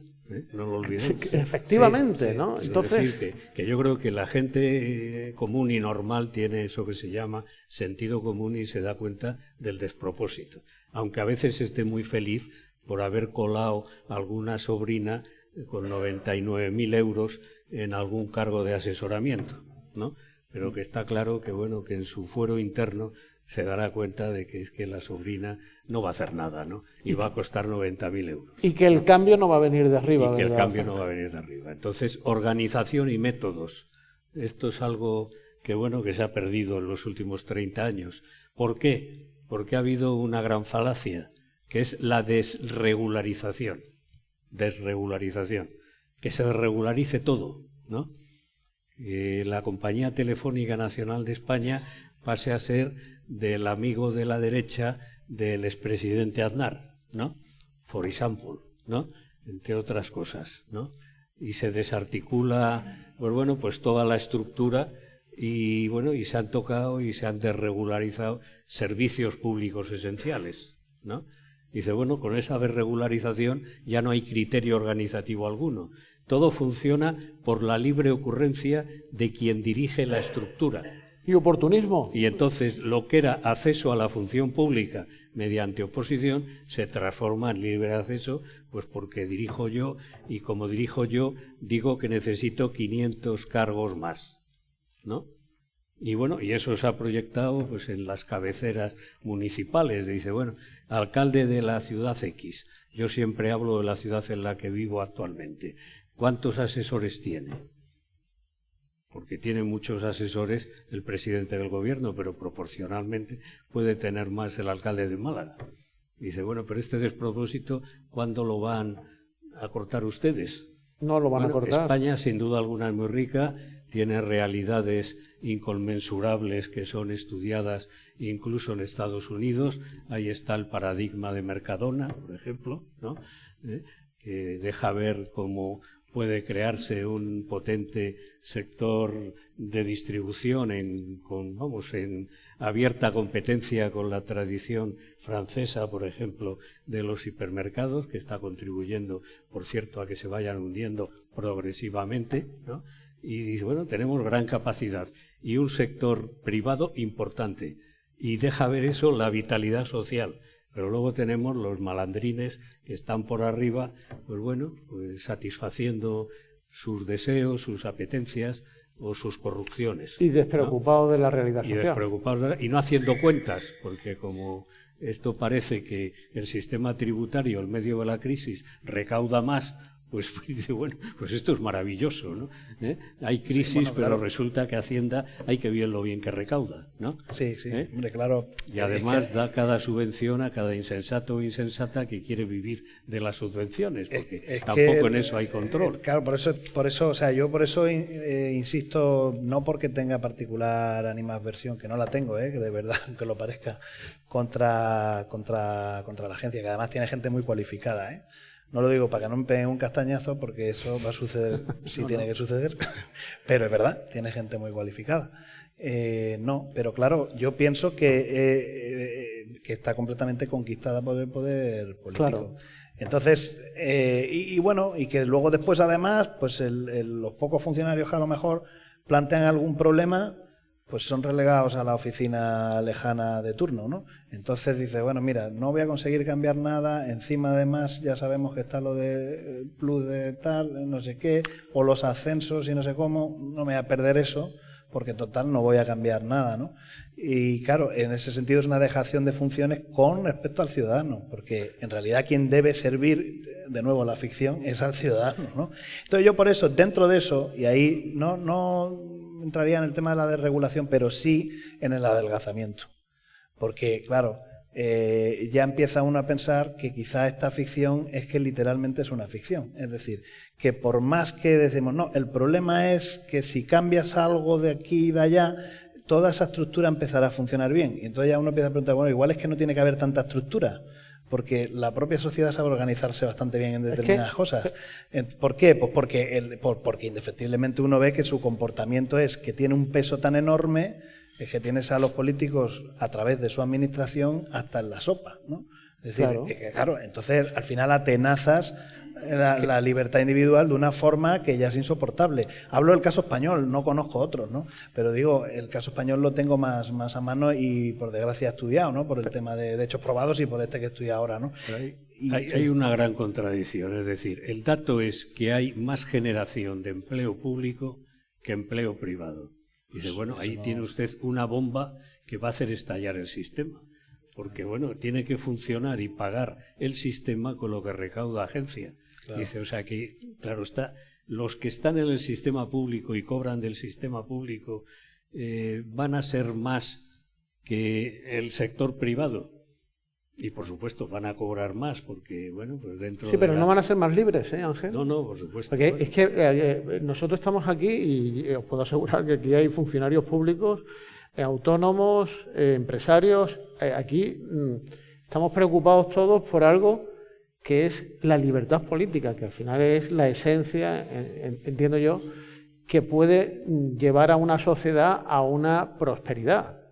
Porque el Estado, no lo olvidemos, tiene una estructura siempre jerarquizada. Siempre va a haber una punta de jefe, un jefe y una estructura jerarquizada que obedezca.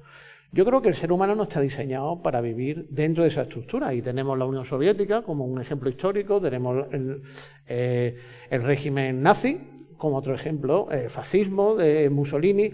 No creo que... Vamos, de hecho, hablaba con Alejo antes de entrar, estaba acabando ahora un libro de Erich Fromm, escrito en 1941, El miedo a la libertad. El miedo a la libertad. Bueno, pero la estructura del Estado en los estados mejor organizados es más compleja. Hay la estructura de ordeno y mando en pirámide y luego están la de las agencias estatales, que sería como la cuarta columna. La cuarta columna es legislativo, ejecutivo, judicial y autoridades independientes, entre las cuales la primera creada en España es la Agencia Estatal de Administración Tributaria, que por supuesto tiene la misma estructura, si no más extrema, piramidal. Pero que son los mismos jefes. No es, claro, por supuesto, pero que tendría y existe la Comisión del Mercado de Valores, la propia ente de radiotelevisión, que tendrían que ser estructuras sociales. Tendrían que ser, no lo son. No lo son. Hay países en los cuales esto sí existe. Tú lamentas que desaparecen las cajas de ahorros. Bueno, por supuesto. Las cajas de ahorros no tenían estructura social, Claro, bueno, pero y han desaparecido, ¿no? De eso habría que dedicar un monográfico. ¿Por qué desaparecen las cajas de ahorros? Es decir, cómo es que todos los partidos tenían representantes en los consejos y todos se dedicaron erróneamente a utilizar las financiación, cajas, las cartillas, vamos, no las cartillas, perdón, las tarjetas, las black, ¿no? Es decir, o sea, eso ¿y los sindicatos? Estaba teledirigido. Yo estaba ya hace años, apareció ese fenómeno en Italia, ¿no? Que había que hacer desaparecer las cajas.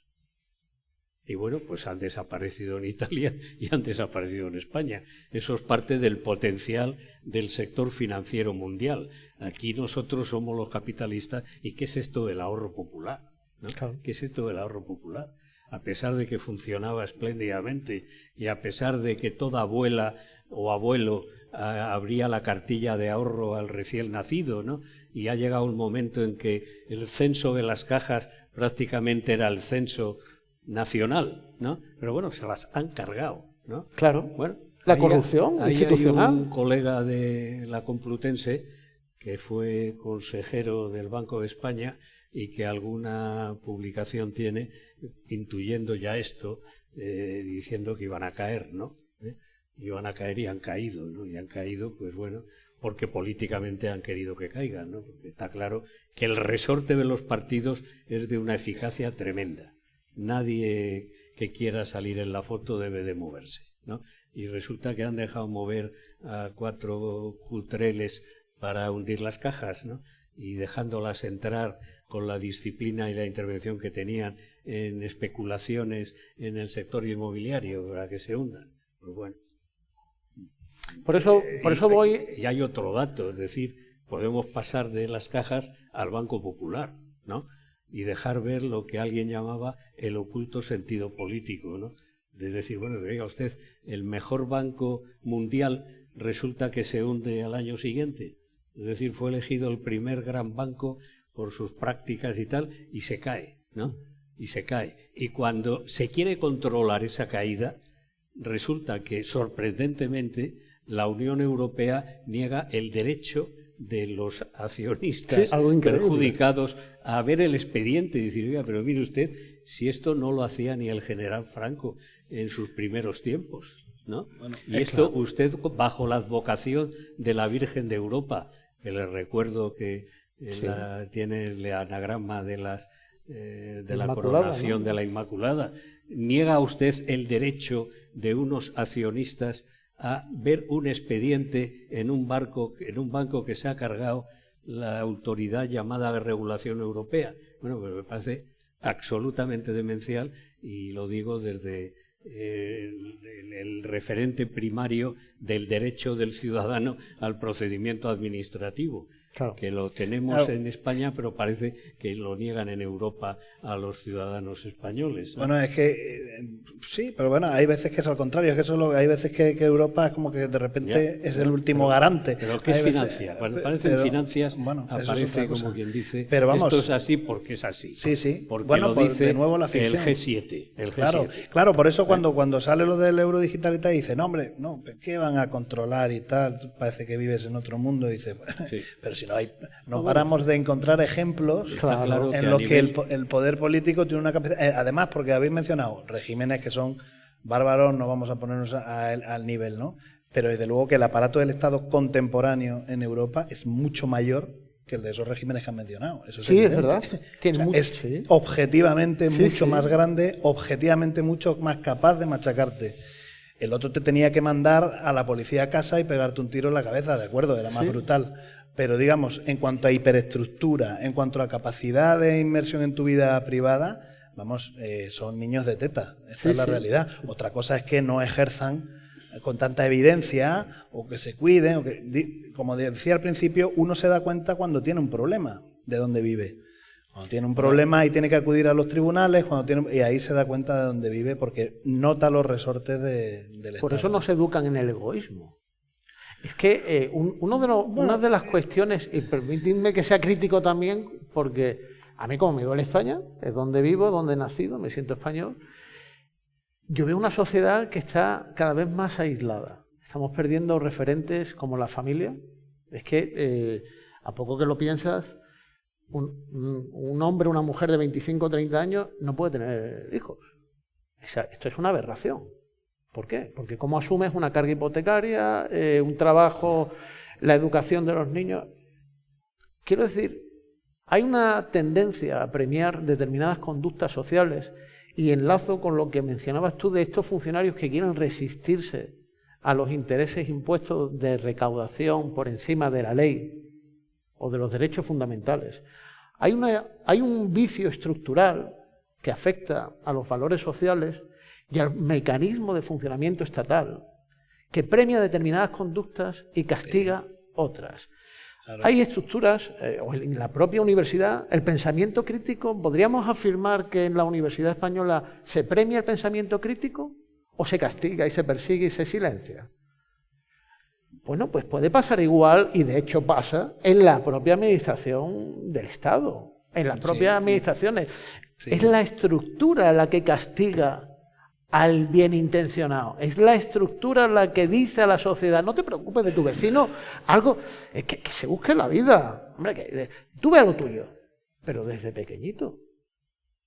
Sí, el dirigismo es brutal, porque en la universidad se investiga lo que los proyectos de investigación del Estado, de la comunidad autónoma o incluso de los ayuntamientos financian. Es decir, mediatización pública, claro, de la financiación universitaria. Entonces tienes que utilizar las palabras claves, hablar mucho de sostenibilidad, de género y tal, todo esto que está... Cambio climático. Cambio climático, por supuesto. Y bueno, tienes tu subvención y tienes tu grupo de investigación, o no tienes nada. En la medida en que la sociedad se encoge, las referencias pues son cada vez más pobres para que pueda haber pues esto que llamas investigación, o capacidad, sí, crítica. Discusión, sí. Yo tuve la oportunidad de entrevistar a Terry Gilliam, el director, ¿no? Y a Terry Gilliam, es un director importante, con larga trayectoria, y me dijo una frase que me pareció estupenda, porque dijo: es que Occidente, en el momento en el que estamos, está anulando la discusión, y en el momento en que anulas la discusión es el fin de la civilización, me dijo, ¿no? Es el fin de la civilización, porque es que la civilización mediterránea nace precisamente de eso, ¿no? De la discusión, del debate, de la confrontación de ideas. Entonces, sí, a mí, fíjate que hay una cosa que quizás sorprenda a lo mejor a algunos asistentes, porque a mí me empieza, porque yo sé que, bueno, que supongo que es quemará un poco, pero voy a contar una anécdota que me ha pasado precisamente intentando localizar el dato de cómo estaba el tema de Austria con respecto a la eurodigital. Porque buscaba en internet en inglés y en español y veía que las noticias llegaban hasta septiembre, creo que recordaba, agosto de este año, ¿no? Entonces, lo último que yo he logrado por mis medios es que se iba a llevar al Congreso de los Diputados después de que habían reunido 531.000 firmas de ciudadanos interesados en que eso se debatiera. Esa iniciativa... pues parece ser que originalmente se le ocurrió al partido de ultraderecha de la zona, no sé exactamente, y se apodera de esa idea el canciller de nombre impronunciable, que es el que lo, digamos, aboga por ello, que debe ser de derecha más o menos, no sé, puedo decir como se dice ahora, más civilizada, no lo sé, no conozco el contexto de Austria, pero el caso, y aquí va la anécdota, le pregunto a una familiar mía que vive en Alemania, le digo: oye, ¿me lo puedes buscar en alemán? Puedes mirar periódicos austríacos a ver cómo está el tema, ¿no? Y tal. Y sí, uy, pero ¿y esto qué es del Eurodigital? No tenía ni idea. Uy, qué barbaridad, pero si lo van a instalar en el 2026, es que somos como marionetas, no sé qué. O sea, ella enseguida entendió el problema, ¿no? Pero, y aquí viene la anécdota, cuando busca en internet y ve que que, digamos, lo de Austria parte originalmente de una iniciativa de un partido de ultraderecha, bla, bla, bla, enseguida ya deja de interesarle el tema. Claro.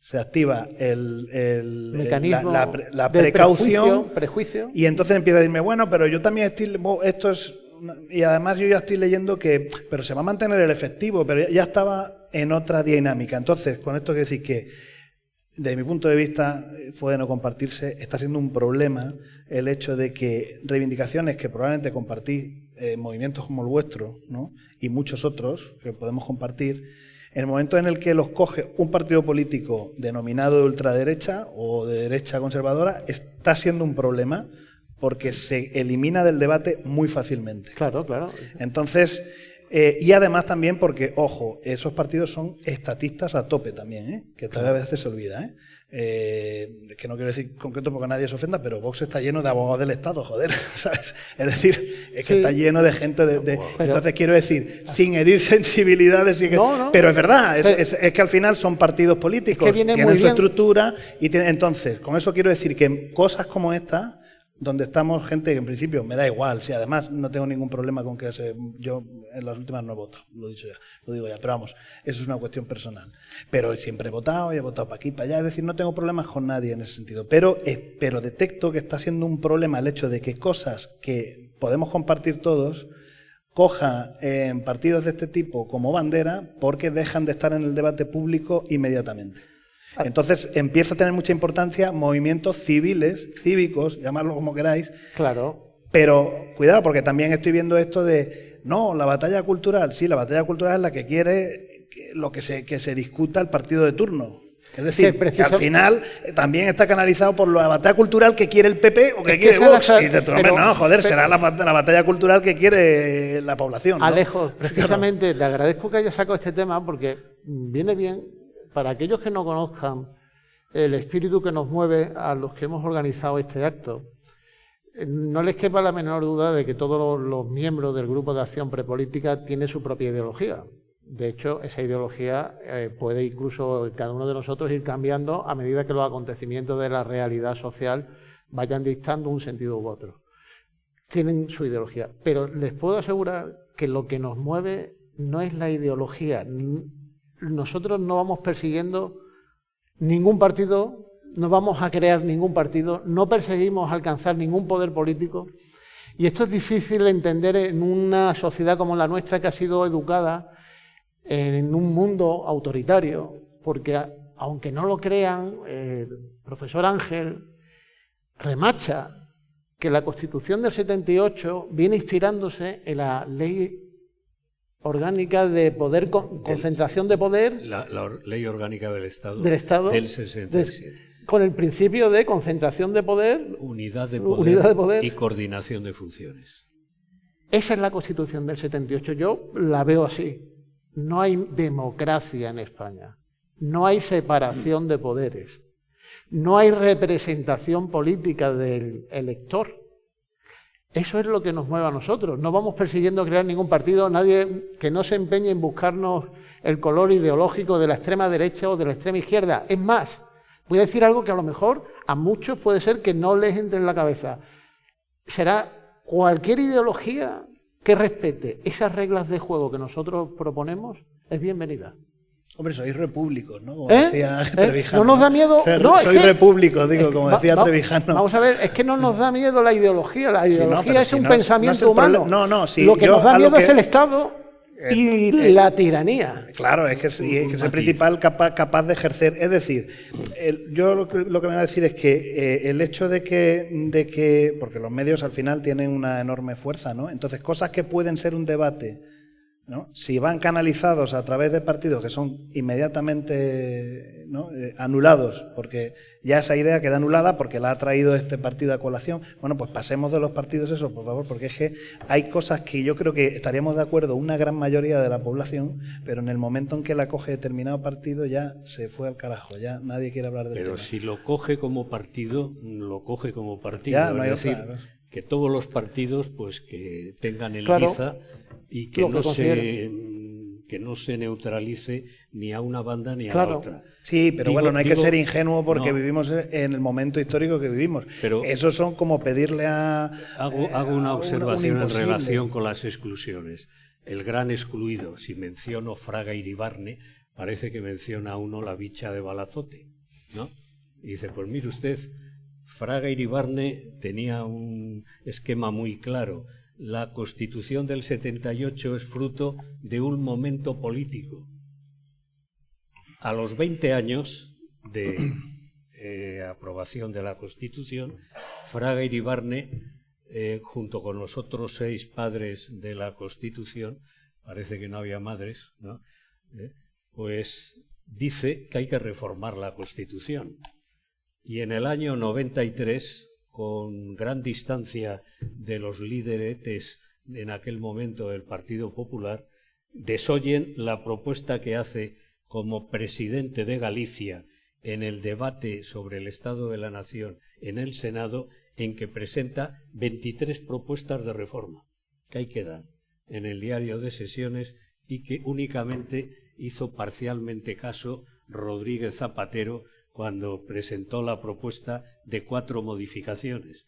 Es decir, que esto, como todas las constituciones comparadas, tendría que haber sido modificada como producto del análisis político-institucional que tenían que haber hecho los partidos y la sociedad, por supuesto. Claro, lo que pasa es que el señor Juncker... Y ha quedado como el código de Hammurabi. No sé si identifican claro, es que ustedes el código de Hammurabi, pero bueno, ahí está.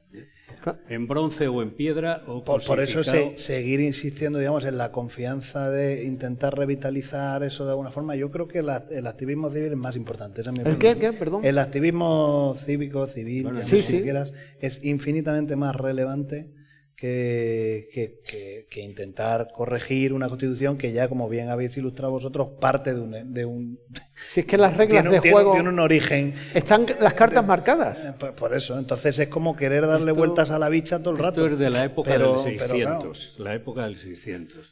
Hay que preguntarse que por qué el automóvil ha evolucionado tanto y seguimos con este testillo que, por supuesto, pues no merece nada más que la consideración de qué es lo que hay que renovar, revisar, como ha hecho Estados Unidos, como ha hecho Alemania federal y como hace toda sociedad que funcione y toda política que funcione. Ahora bien, si me permitís una provocación, Su Majestad debiera de haber mediado en esto, ¿no? Yo creo que, arbitra, modera. Aquí tendría que haber un árbitro, esa es la función arbitral, de enorme interés privado y de enorme interés público, y lo que tendría que convocar era unas elecciones constituyentes. Es decir, miren ustedes, han pasado 40 años, muchos de los que estaban ya no están, y desde luego los que están activos mentalmente, pues con esto pues lo consideran una cosa ininteligible. Hagamos una cosa menos barroca, que es muy barroquita la pobre, y el barroco pues me parece mal estilo, Ángel, arquitectónico, literario y político, y acabemos con este diálogo truculento que tenemos, ¿no? Pues para ser claros y decir, mire usted, no fue claro el país cuando en las elecciones que no se presentaron como constituyente lo fueron. Vamos a ver si ahora, de modo explícito y responsable, sociedad y políticos asumen el que hay que tener un texto clave, porque el Estado tiene que funcionar, es decir, y tiene que funcionar también Europa. Y yo creo que estamos en el sitio privilegiado del mundo donde si se consigue la articulación de unos Estados coherentes con una supranacionalidad que ponga en común las cosas comunes con suficiente inteligencia y menos majaderías como se están produciendo últimamente en la Unión Europea, pues puede funcionar esto ejemplarmente y con provecho para una sociedad en la cual no se puede prescindir en estos momentos del Estado.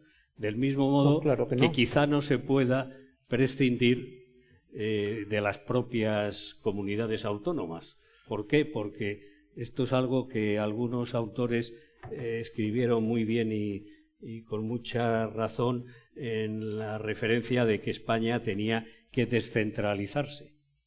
Porque es la única división de poder que tenemos, Ángel, que es la del Estado autonómico, en que al presidente del PP le dice no sé dónde, en no sé qué comunidad autónoma que no, y arbitra y modera, pues quien pueda arbitrar y moderar ahí. Pero tendrá que ser la nación la que decida qué quiere ser, ¿no? Es que no se nos ha preguntado todavía. Por eso ha hablado de corte constituyente. Claro, es que Fernando VII... Que integro el dato de que la única división de poder que tenemos es las comunidades autónomas en relación a la estructura central. Sí, pero que no se lo da la sociedad. Unas con una patología que me merece todo el rechazo, que es Cataluña y País Vasco, que están viviendo pues del hostigamiento y de esta situación absolutamente anómala que rompe el sacrosanto principio de igualdad de personas y territorios, que podemos diferenciarnos, pero por supuesto sin el chantaje de los territorios históricos forales, que es el cuento de la buena pipa, pues así o estamos. de la nacionalidad catalana, que es otro cuento de la buena pipa, ¿no? Es decir, miren ustedes, vamos a ser mayores, vamos a dejar en paz referencias históricas y vamos a tomar como torrijos y la historia de la libertad, pero a lo grande, ¿eh? Desde ideas que conecten con una globalización que hay que realizar. Desde luego, sin la impertinencia de un sector financiero que es el que al final mediatiza todo, ¿no? Sí. Así. De acuerdo, pues dejan una última reflexión como lema. Nosotros tenemos en nuestra página web una frase de Hannah Arendt que dice que cuando el conocimiento se separa de la acción, no queda espacio para la libertad. La nación española yo creo que está en una situación crítica. Veremos a ver si no se fractura dentro de 5, 10, 15 años, habida cuenta de la estructura. Esta es la visión que yo tengo personal. Habida cuenta de la estructura que tenemos en la Constitución del 78. Tenemos que formarnos, tenemos que reflexionar sobre lo que está pasando, tenemos que buscar el problema en las instituciones políticas. Están fracasando. Para mí lo que pasó en Ucrania es un fracaso político de las instituciones políticas. Desgraciadamente lo que está pasando en Israel es otro fracaso político y está dando lugar a la violencia. Creo que es necesario que todos tomemos conciencia de ello, de que asumamos nuestra responsabilidad como ciudadanos, de que nos formemos y de que no tengamos miedo a la libertad, sino que seamos capaces de dar un paso adelante y significarnos como ciudadanos y como españoles orgullosos de serlo. No sé si vosotros queréis decir alguna cosa más. Yo creo que está dicho. A ver, que si hay preguntas. Bueno, no sé si se me escucha. Muchísimas gracias. Ahora vamos a pasar a lo prometido, que era el turno de preguntas. En mi opinión, hay que felicitar a los ponentes. Me gustaría que les diéramos un fuertísimo aplauso.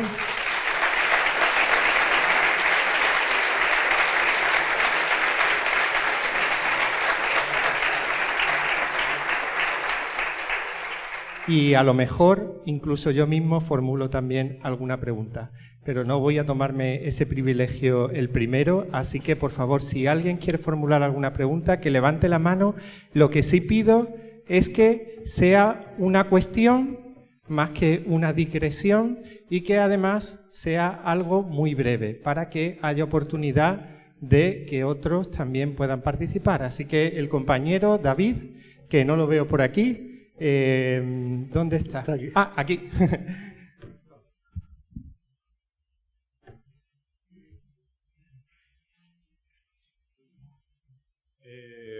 Hola, ¿qué tal? Muchas gracias a ustedes también por ofrecernos la oportunidad de encontrarnos y poder hablar libremente de estos temas que tanto nos preocupan a muchos. Habéis expuesto el tema de las CBDCs, que también denominan el euro digital, ¿verdad? Y he estado escuchando estos últimos meses acerca de que gran parte del motivo de la CBDC, aparte del control monetario y de actividad económica del usuario, del ciudadano, sea la parte de la incorporación de un concepto nuevo que es el crédito social. Es decir, el hecho de valorar el comportamiento de los ciudadanos, como ya se están haciendo en China, que parece que les ha encantado esta idea, en la cual nos gamifiquen nuestras vidas en función de nuestro comportamiento, que pueden ver perfectamente a través de nuestro uso económico, ¿no? Sí. Y estoy hablando del hecho de coger demasiados aviones, de comer poco carne de tofu o de grillos, o de toda esta serie de cosas que tener la calefacción un poquito más baja, todas estas cosas que parece ser que son los que van a salvar el planeta. Sí. Y me gustaría saber vuestra opinión en cara a eso, porque me parece que es la gran incorporación que van a hacer las CBDCs, el incorporar, gamificar la vida de las personas, ¿no? De los ciudadanos. Bueno, yo personalmente sí, no lo hemos mencionado además. Efectivamente, hombre, lo que tiene la capacidad, aparentemente, ¿no? Es que como tiene un número de seguimiento y una capacidad de control a remoto, por decirlo así, cosa que no tiene el billete, ¿no? El billete es que es perfecto, yo no sé por qué hay que cambiarlo, ¿no? Si el billete funciona estupendamente, lo das, tal, te dan el cambio, todo bien, ¿no? O sea, no sé cuál es la demanda, la necesidad, pero bueno, respondiendo a tu pregunta, también he leído sobre eso yo también, y yo creo que ahí, es decir, yo entiendo tu preocupación. Personalmente, yo creo que eso ya lo pueden hacer. O sea, es decir, si realmente quieren controlar cuáles son los... Yo he escuchado mucho los hábitos de consumo, etcétera, por ejemplo, para establecer que esa moneda que tú vas a usar tenga una fecha de caducidad determinada, si no vas a consumir un producto concreto. Eso puede ocurrir, ¿no? Pero realmente lo que es el estudio de datos a los que ellos tienen acceso, la verdad es que hoy en día yo creo que un Estado, un banco, tienen acceso a una enorme cantidad de datos ya que consumimos, que decía a nivel macro, yo creo que ya tienen mucha capacidad de seguirnos en ese sentido. ¿Qué puede añadir? Pues esto que digo, que yo también lo he leído, que efectivamente parece ser que se puede poner en práctica tecnológicamente, el hecho de pues que no lo puedas utilizar para pagar X, ¿no? Para algo que tú quieres consumir y yo también pensaba en el sentido del gravamen, decir, a lo mejor que se te grave más o menos, ¿no? Por ejemplo, si compras carne, pues que sea un 40% de IVA, por ser muy exagerado para que se entienda, y si compras una lechuga sea un 5 en lugar de un 21, ¿no? A lo mejor eso se puede plantear, ¿no? Es posible, yo también pienso que es posible, pero para mí lo más relevante, y es de las cosas que no se hablan, porque eso sí creo que está en el debate público, es esta idea que tengo yo en la cabeza, y a lo mejor dices, claro, es lo más relevante porque como es lo que a ti te preocupa, puede ser, ¿sabes? Pero es porque yo lo que veo que es muy sutil es esto que comentaba del elemento probatorio que puede suponer la generación de datos de esa moneda. Hoy en día, si yo pago con un billete, no se entera nadie dónde he pagado, ni se sabe lo que tengo, lo que no tengo en el bolsillo, etcétera, ¿no? ¿Porque estoy ocultando algo? No, simplemente porque el hecho de pagar X pues puede resultar un elemento probatorio para una causa que vaya en mi contra. ¿Va en tu contra porque has hecho algo malo? Pues es que, lamentablemente, os puedo hablar de muchos casos donde no, donde hay manipulación de pruebas o donde se interpretan las pruebas de una manera muy torticera. Y al final, incluso en casos felices, donde al final la persona gana, sí, pero ganas 15 años más tarde. Y esos 15 años te tienen atenazado.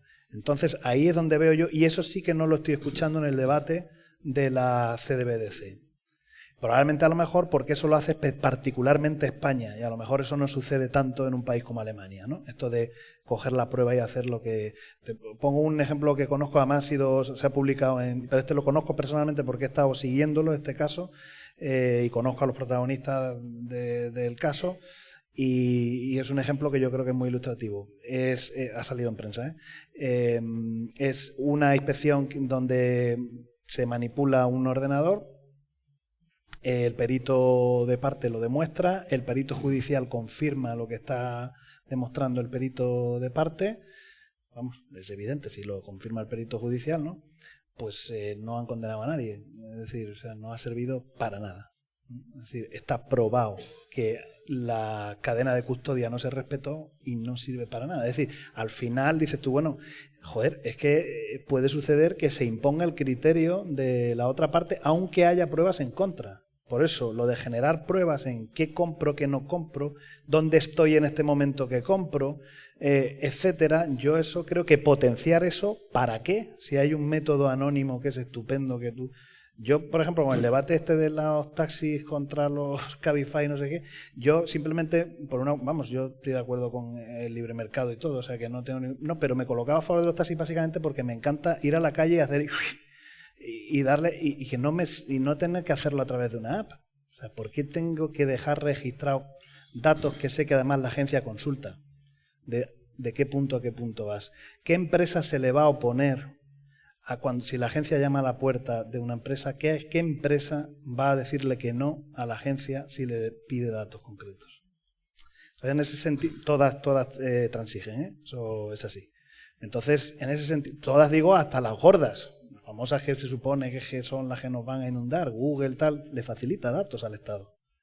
O sea, es que esto de que el Estado es débil y no sé qué, yo eso es que no lo comparto. O sea, porque es que al final se bajan los calzones, porque lo que vienen es hacer pasta aquí. Entonces no se van a meter en problemas con quien tiene la fuerza aquí. Entonces, es que evidentemente son colaboracionistas. Entonces yo lo veo más por ahí el problema. Más que por eso, que yo sé que preocupa mucho, sobre todo a la gente que le preocupa todo este tema de la Agenda 2030 y todo eso, ¿no? Bueno, como te digo, sí puede ocurrir por lo visto y es una cosa a tener en cuenta también, pero en mi opinión, perdona que me alargue tanto, pero quería explicarlo bien, porque pocas veces se habla de ello, es más importante el tema probatorio de lo que puede significar que quede registrado todo. A mí me gustaría añadir una cosa. Sí. Y para mí el peligro no está en que suceda. Para mí el peligro está en que puede suceder. Eso es lo aberrante. Que y ese es donde yo quisiera llegar para que todo el mundo, todo conciudadano lo tenga presente.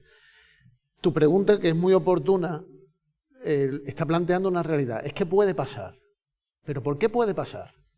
Puede pasar porque no hay separación de poderes, porque hay un poder político que no rinde cuentas a la sociedad. Por lo tanto, la aberración en sí misma es el presente, no lo que vaya a pasar en un futuro. ¿Qué más nos da? Pero si es que ya no somos dueños de ese futuro. Sí, pero Emilio, una cuestión es que, claro, la justificación siempre es decir, haciendo de abogado del diablo, ¿no? Es que, bueno, es que a nosotros nos ha votado, esto es un mandato, ¿no? Nosotros tenemos la legitimidad porque nos han votado una serie de ciudadanos. ¿Quién? Y claro, como nos han votado, pues eso quiere decir que ahora podemos hacer y deshacer, porque se supone que está en sintonía con lo que la sociedad quiere, ¿no? Es que claro. Pero por eso digo que es que no existe, pero estamos diciendo que no existe democracia porque no hay representación del elector. Por eso yo no voto. ¿Por qué tú no votas? Tú has dicho, no, yo no voto. Bueno, pero si es que nosotros lo que estamos diciendo es que votar, si lo que vas a ratificar una lista de unos señores que están colocados en esa lista que es cerrada porque por los méritos que sean. Pero bueno, a lo que quería ir es que a día de hoy eso ya se puede hacer, los efectos que él dice, porque por lo que te digo, por vía de subvención o impositiva, o sea, o por grabarlo o por lo contrario. Y se hace. Claro, si quiero. Y se está haciendo. Sí, con los coches, ¿no? Los coches de gasoil o de no sé qué. Pues y en las cuentas uno bancarias. Lo fomento, otro no. Y en las pues cuentas bancarias. Mira, hay una entidad bancaria española. Yo iba caminando y veo un anuncio. Si te conviertes en un cliente ecologista, te bonificaremos. Y digo, ¿pero esto qué es? O sea, la suerte financiera de tu cuenta corriente, tu depósito va a ser dependiendo de lo ecologista que tú seas. ¿Pero esto qué es? Bueno, yo confío en que la Unión Europea sea capaz de mantener la virtud en el medio, ¿no? Es decir, yo estoy muy feliz de no tener que salir con divisa española para cambiar por francos, y bienvenido sea el euro y bienvenido sea la tarjeta de crédito débito. Pero, por supuesto, que me respeten también, y se respete, y yo creo que se logrará en Europa, el que se pueda utilizar los billetes y las monedas metálicas, por supuesto, ¿no? Que se compatibilicen los dos factores y se logre la síntesis afortunada, ¿no? Sí, pero si empiezan a limitar determinados pagos, es decir, aquí se puede pagar con efectivo, aquí no. Para las cosas administrativas, pues no se puede. Tiene que ser todo por TAP, pues ya estás limitando. Y que se consolide la línea jurisprudencial del Supremo, de decir, oiga, aquí no cabe solución única, tiene que haber compatibilidad, como se ha hecho por la agencia tributaria, y del decir que eso se puede hacer telemáticamente. Es decir, no, denme usted los impresos tradicionales que los quiero rellenar. Que complica su gestión, sí, pero eso es parte de las libertades. Sí, pero bueno, la verdad es que, por ejemplo, la cita previa para todo es un claro ejemplo de imposición. Es decir, que tienes unos efectos claros, ¿no? Parece que demos paso a otra pregunta para que haya lugar a otras cuestiones.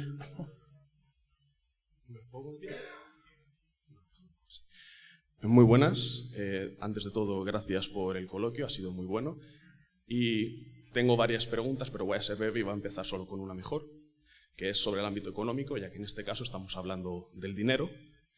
Y bien, que hay un autor que se llama Friedrich Hayek, que tiene un libro que se llama The Denationalization of Money, en español traducido como La privatización del dinero, el cual explica que el dinero ha sido expropiado de los ciudadanos, ya que siempre ha sido un medio de intercambio privado. Y que se crea una maquinaria, se crea una cosa que se llama Banco Central, el cual su único propósito es controlar el precio del dinero manejando las tasas de interés y el tipo de interés. Entonces yo diría que la mejor manera para escapar de esta realidad distópica que estamos viviendo, sobre todo de la libertad económica, etcétera, sería volver al patrón oro con un esquema de libre cambio y con un coeficiente de caja de 100%. También recomiendo revisar a los autores de la Escuela Austríaca de Economía, ¿de acuerdo?, para que entiendan lo que es lo que yo llamo el socialismo monetario del siglo XXI. Muchas gracias. Claro, yo estoy plenamente, conozco la obra que has mencionado y puedo estar bastante de acuerdo con lo que expones. Creo que por aquí no. No. Me da la sensación, noto por aquí pero vamos, yo efectivamente el tema de los bancos centrales es una evidencia que tiene. Me temo que es imposible ese retorno, ¿no? Ya. Quienes tienen que decidir y tienen capacidad para decidir no van a ir hacia atrás. Y el señor Hayek, pues ahí se queda con su reflexión y sus aportaciones que podemos sin duda compartir, pero desde luego ninguno de los de aquí tenemos poder de materializar nada, ¿no? Yo creo que bueno, el tema está en que ese sector financiero con tendencia incontrolable a la especulación debiera de tener una acción similar a la que Estados Unidos fomentó en el momento en que vio que determinadas sociedades neutralizaban el principio de competencia, ¿no? Y establezca el sano principio de competencia como otra de las reglas santas, sacrosantas diría yo, de lo que es la actividad económica, ¿no?, de la cual es manifestación el signo monetario, ¿no? Sí, Alejo, yo estoy muy de acuerdo en muchas cosas con Friedrich Hayek. Y curiosamente, estaba buscando esta mañana una referencia. Yo hace años me puse a buscar el sentido del dinero. Después de la crisis de Lehman Brothers, digo yo, pero ¿esto cómo es posible? O sea, el dinero... hoy compras una casa de precio de 500.000 euros y dentro de 2 años te dice el banco que tiene un precio de 250.000, pero esto... ¿cómo? Friedrich Hayek estaba buscando el camino a la servidumbre porque fue el que me proporcionó un concepto de dinero que me permitió entender para qué servía. Y si no me equivoco, venía a decir, no encontré la cita esta mañana, venía a decir al final que el dinero te da la posibilidad de hacer cosas. Y dije, esto me vale a mí. Pero fíjate, y estaba pensando que esto del dinero digital lo que está haciendo es desnaturalizar el dinero. Porque el dinero, en el momento que empieza a servir como un propósito político para planificar la actividad económica en una sociedad, al final acabas matando a la propia naturaleza del dinero. Porque si Friedrich Hayek, con el que estoy de acuerdo, dice que para salir de ese camino de servidumbre tienes que tener capacidad de hacer cosas libremente, si no te van a dejar eso ya siquiera, desnaturalizas el dinero. Sí, pero el digital... Pues claro, no puedes meter en el saco el Bitcoin. Porque no puedes meter en el saco al Bitcoin en esa reflexión que has hecho. Es el digital controlado por el Estado, claro, sí, es esa suma, ¿no? Porque pero es que el dinero digital controlado por el Estado, el dinero efectivo, tiene una virtud que no tiene el Bitcoin de momento, y es que es de curso legal. Bueno. No, es que tiene su importancia, porque claro, si tú vas a un tendero para comprar pan y no te quiere aceptar la moneda, tú tienes un problema para poder comprar alimentos. No fue pensado para eso, ¿no? O sea, que no fue creado para ese tipo de intercambios diarios. Pero es dinero porque los dos que participamos aceptamos las reglas del juego y aceptamos su valor, por lo tanto. Sí, pero es que no quisiera mezclar el tema del Bitcoin con el dinero que conocemos como efectivo, que es la cultura social que tenemos. Sí, eso sin duda. Como la manteca colorada no hay nada, amigos. Esto es así. Sí. Taco. A ver, por ahí. Buenas tardes, gracias por las magníficas exposiciones que han hecho. Quería preguntarle, Alejo, ¿qué relación hay entre nuevas legislaciones como la Ley de Seguridad Ciudadana o Ley de Seguridad Nacional y las monedas digitales? Si son la espada de Damocles para llevarlas a cabo. Uy, es una pregunta que excede mis conocimientos. O sea, usted ve la interrelación en que se vayan, digamos, coincidan en el tiempo, ¿no? Es lo que quiere decir. Que puede ser utilizado el euro digital un poco encaminado hacia ese tipo de castigar a frentes sociales, por decirlo así. O a... Ah.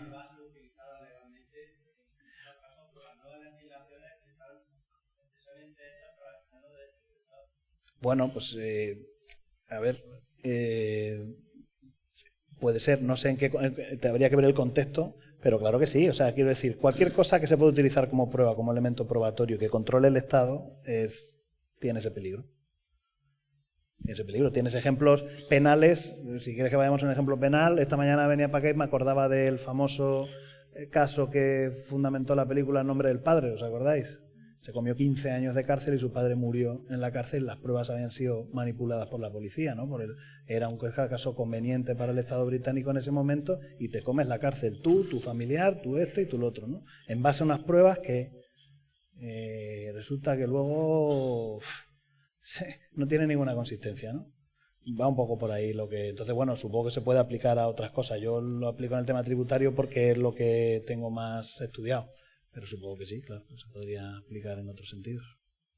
Bueno, lo que sí que ha explicado antes él es el tema canadiense, que ahí lo habéis visto, pero ahí no ha hecho falta, como digo, una moneda. O sea, la intervención de cuentas corrientes de disidentes, vamos a decir, camioneros, ¿no? A los que se les ha intervenido las cuentas. No ha hecho falta la moneda, la verdad. Es decir, por eso yo decía lo de la connivencia de los bancos-estados. Si es que el banco va a colaborar, el Estado le pide que intervenga y lo va a intervenir, y le va a embargar, o sea, es que es así. No va a decir, no, es que mi cliente, es que yo tengo que respetar, esto es una empresa privada. Carajo, si el Estado te está diciendo que le embarga, le embarga. Claro, de hecho se habla de capitalismo de Estado. Pero ¿qué es eso? Es que claro, es indudable que el marco regulatorio de un fondo de inversión, BlackRock, cuando llega a España, está operando con una regulación. Esa regulación está amparada por unas instituciones.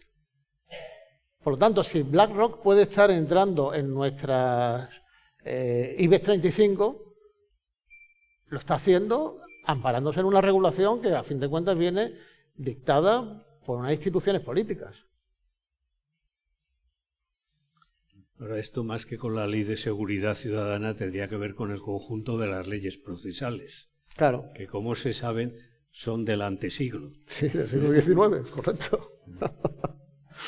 Bueno, vamos a pasar a la última cuestión para intentar respetar, aunque ya vamos un poco tarde, el esquema, el orden y el tiempo de las intervenciones. Había por aquí una pregunta, me parece, o ¿hay por ahí alguna pregunta más? Ahí.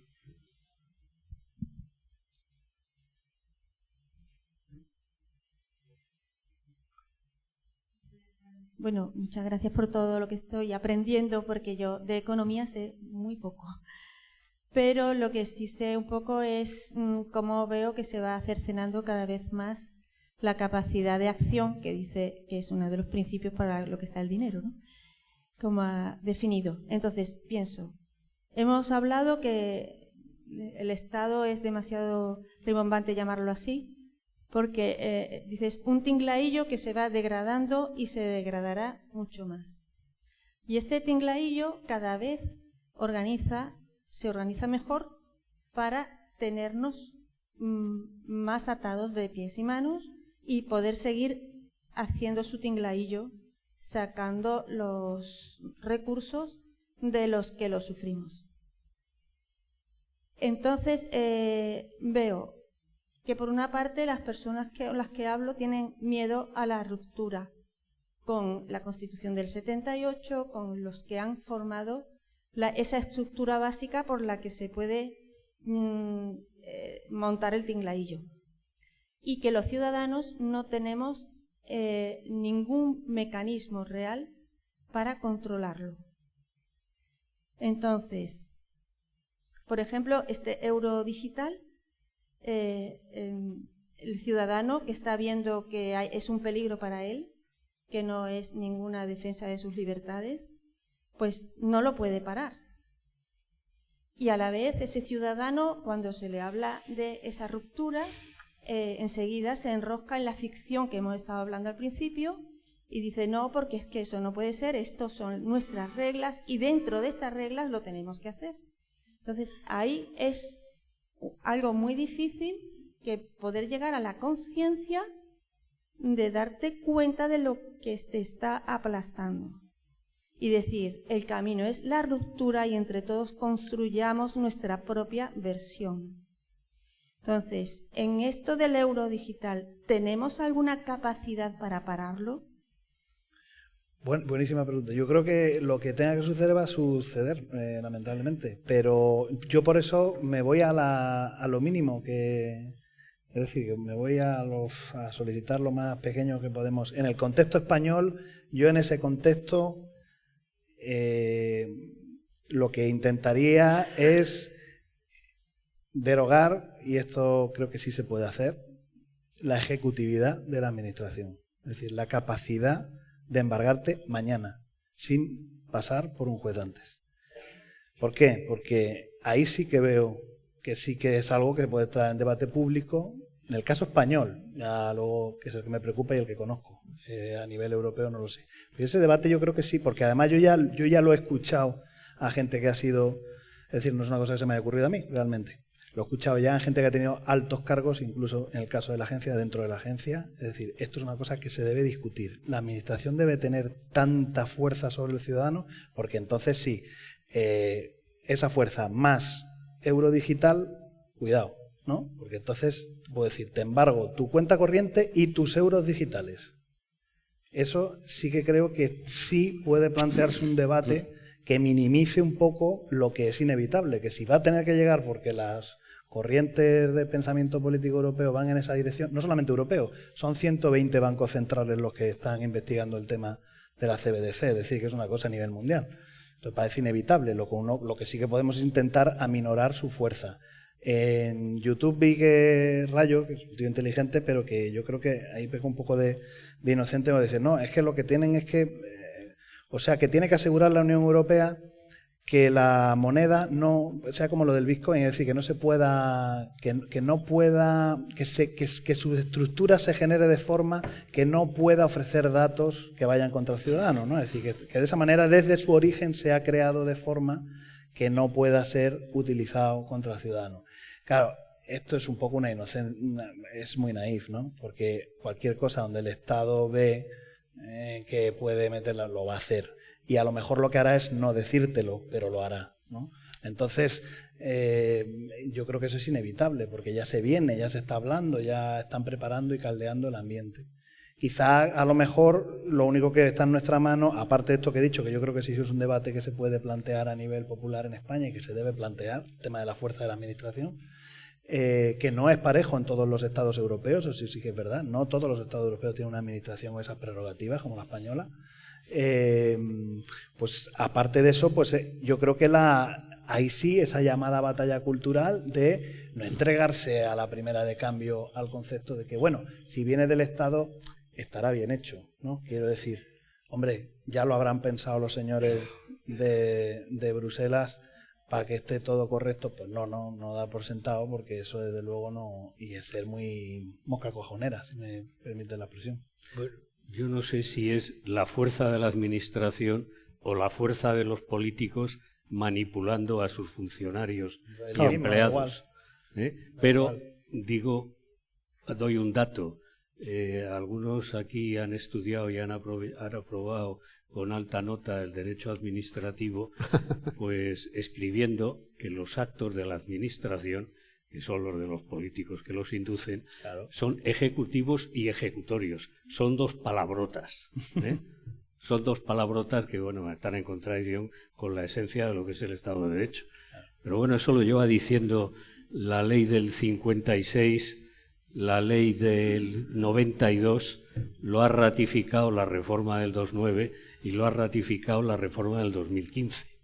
Y además vamos a peor, porque la ejecutividad y ejecutoriedad ha provocado también que el control de constitucionalidad previo de las leyes se haya eliminado.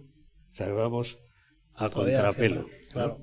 Es claro, es que el contexto que hablábamos al principio es que es muy negativo porque va a peor, ¿no? Sí, a mí me gustaría... Bueno, yo diría, por cerrar, que queda el Tribunal Europeo de Derechos Humanos, que significa que un ciudadano, bien asesorado por letrado y procurador, tiene que recorrer primero toda la vía administrativa de recurso de alzada, si lo hay, ¿no? De su país. Aquí, en España. Claro, y luego después agotar la vía judicial, pasar por las sucesivas juzgados, audiencias, tribunales superiores, llegar al Supremo y luego pegar el salto. Dice, bueno, ¿cuánto tiempo lleva eso? Bueno, hay gente que lo consigue. Pero bueno, el gobierno de la nación, del Estado español, no se da por aludido por las pedradas que le está soltando el Tribunal Europeo de Derechos Humanos. No se inquieta, no se incomoda, ¿no? Y bueno, hay otro problema, el que las sentencias se ejecuten. Claro. Sí, claro. Esto lo que pone de manifiesto es una cosa muy clara, su pregunta. Hay algo que hacer. Una ley del 56, luego leyes constitucionales. El poder político no se regala. Sea un dictador, una oligarquía, el que detenta el poder político lo quiere para sí y no lo va a regalar. Si nos somete ese poder político, lo único que cabe es rebelarse contra ese poder político. Sí, de lo que estamos hablando es que queremos una democracia y no una oligarquía. Para mí es el único camino que hay. Los demás son todos paños calientes, rodeos, alternativas y brindis al sol.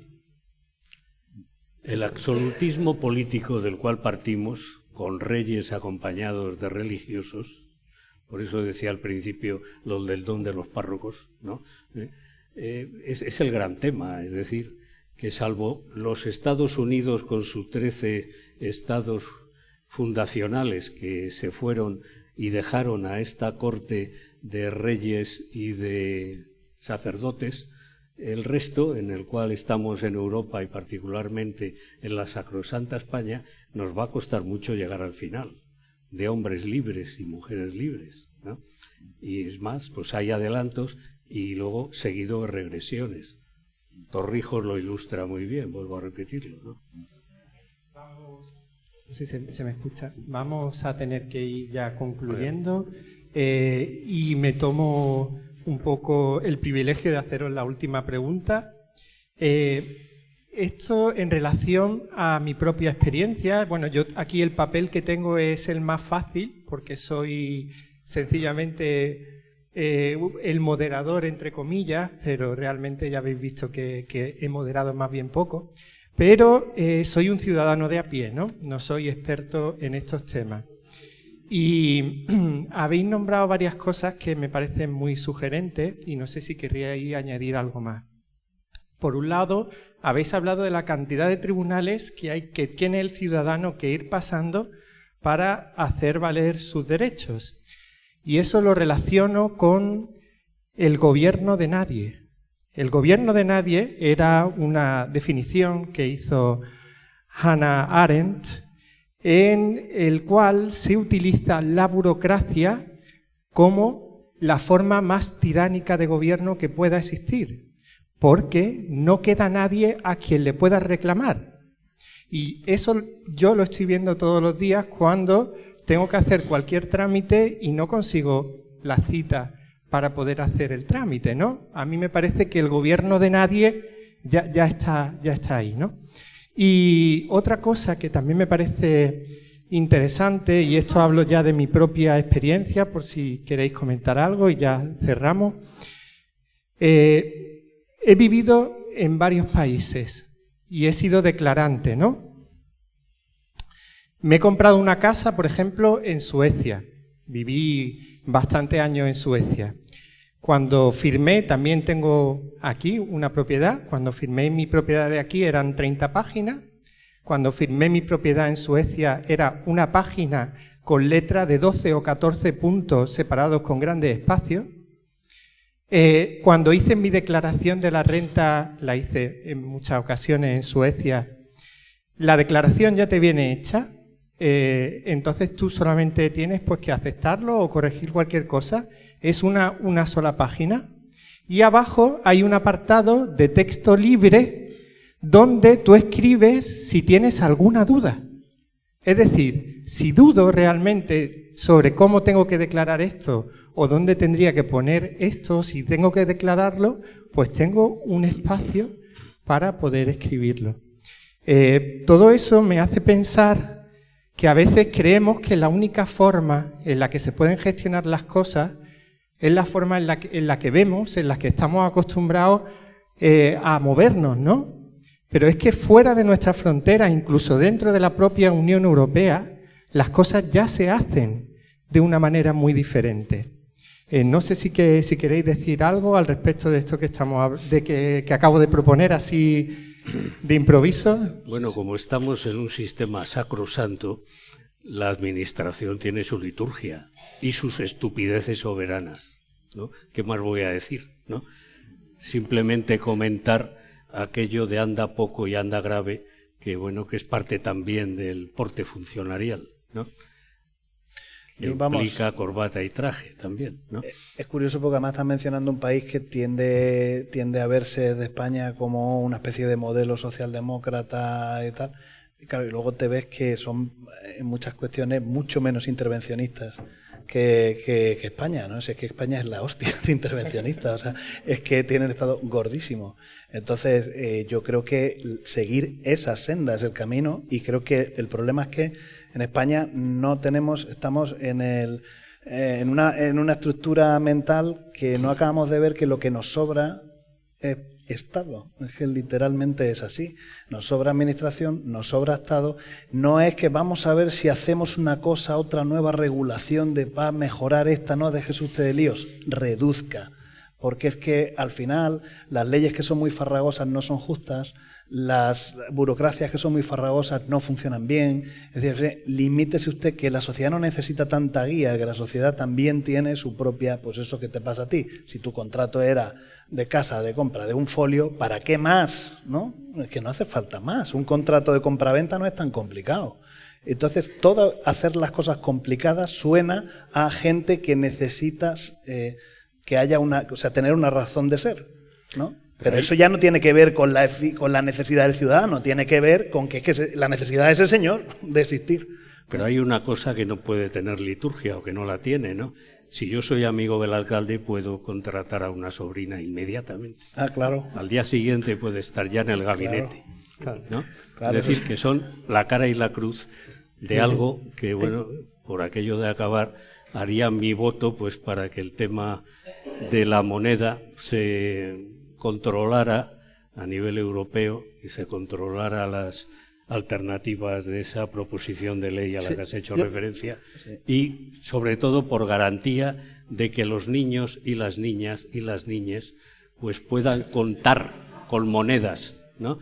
Yo estoy con una nieta tratando de familiarizarla con la aritmética con eso, ¿no? Claro. Y por supuesto que se mantengan contratos laborales. ¿Cuántos contratos ha perdido la banca diciendo que se racionaliza, cuando lo único que racionaliza pues son las estadías en Puerto Banús de determinados barcos, de determinados directivos?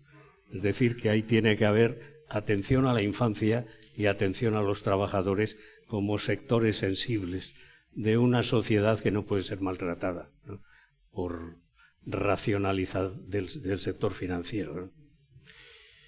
Hablabas de burocracia, pues tú y yo sabemos que esa cita de Hannah Arendt, no sé si lo saben ustedes, habla de burocracia del gobierno de nadie en un pequeño librito que se titula Sobre la violencia. Yo creo que al final la burocracia tiene un propósito también, y es la violencia institucional.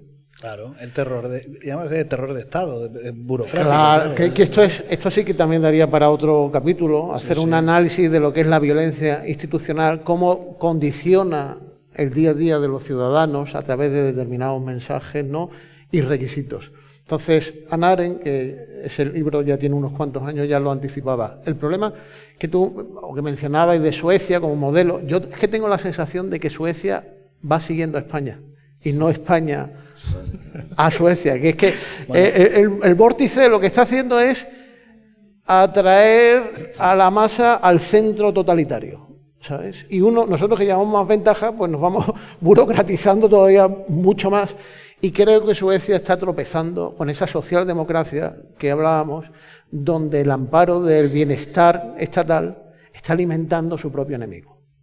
Seguramente sí. Bueno, pues muchísimas gracias por atender también mi propia cuestión, además de las del público. Y, por favor, vamos a darle un aplauso más que merecido.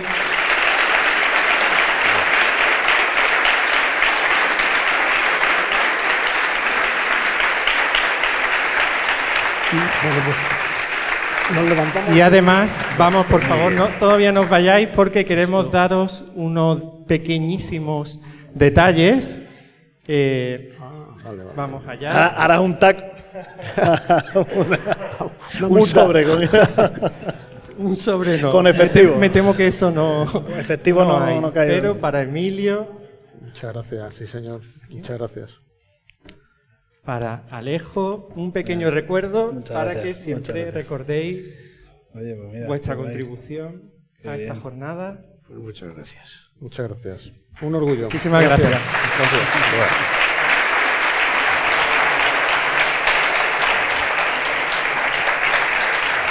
Bueno, y ya por último, recordarles que varias cosas.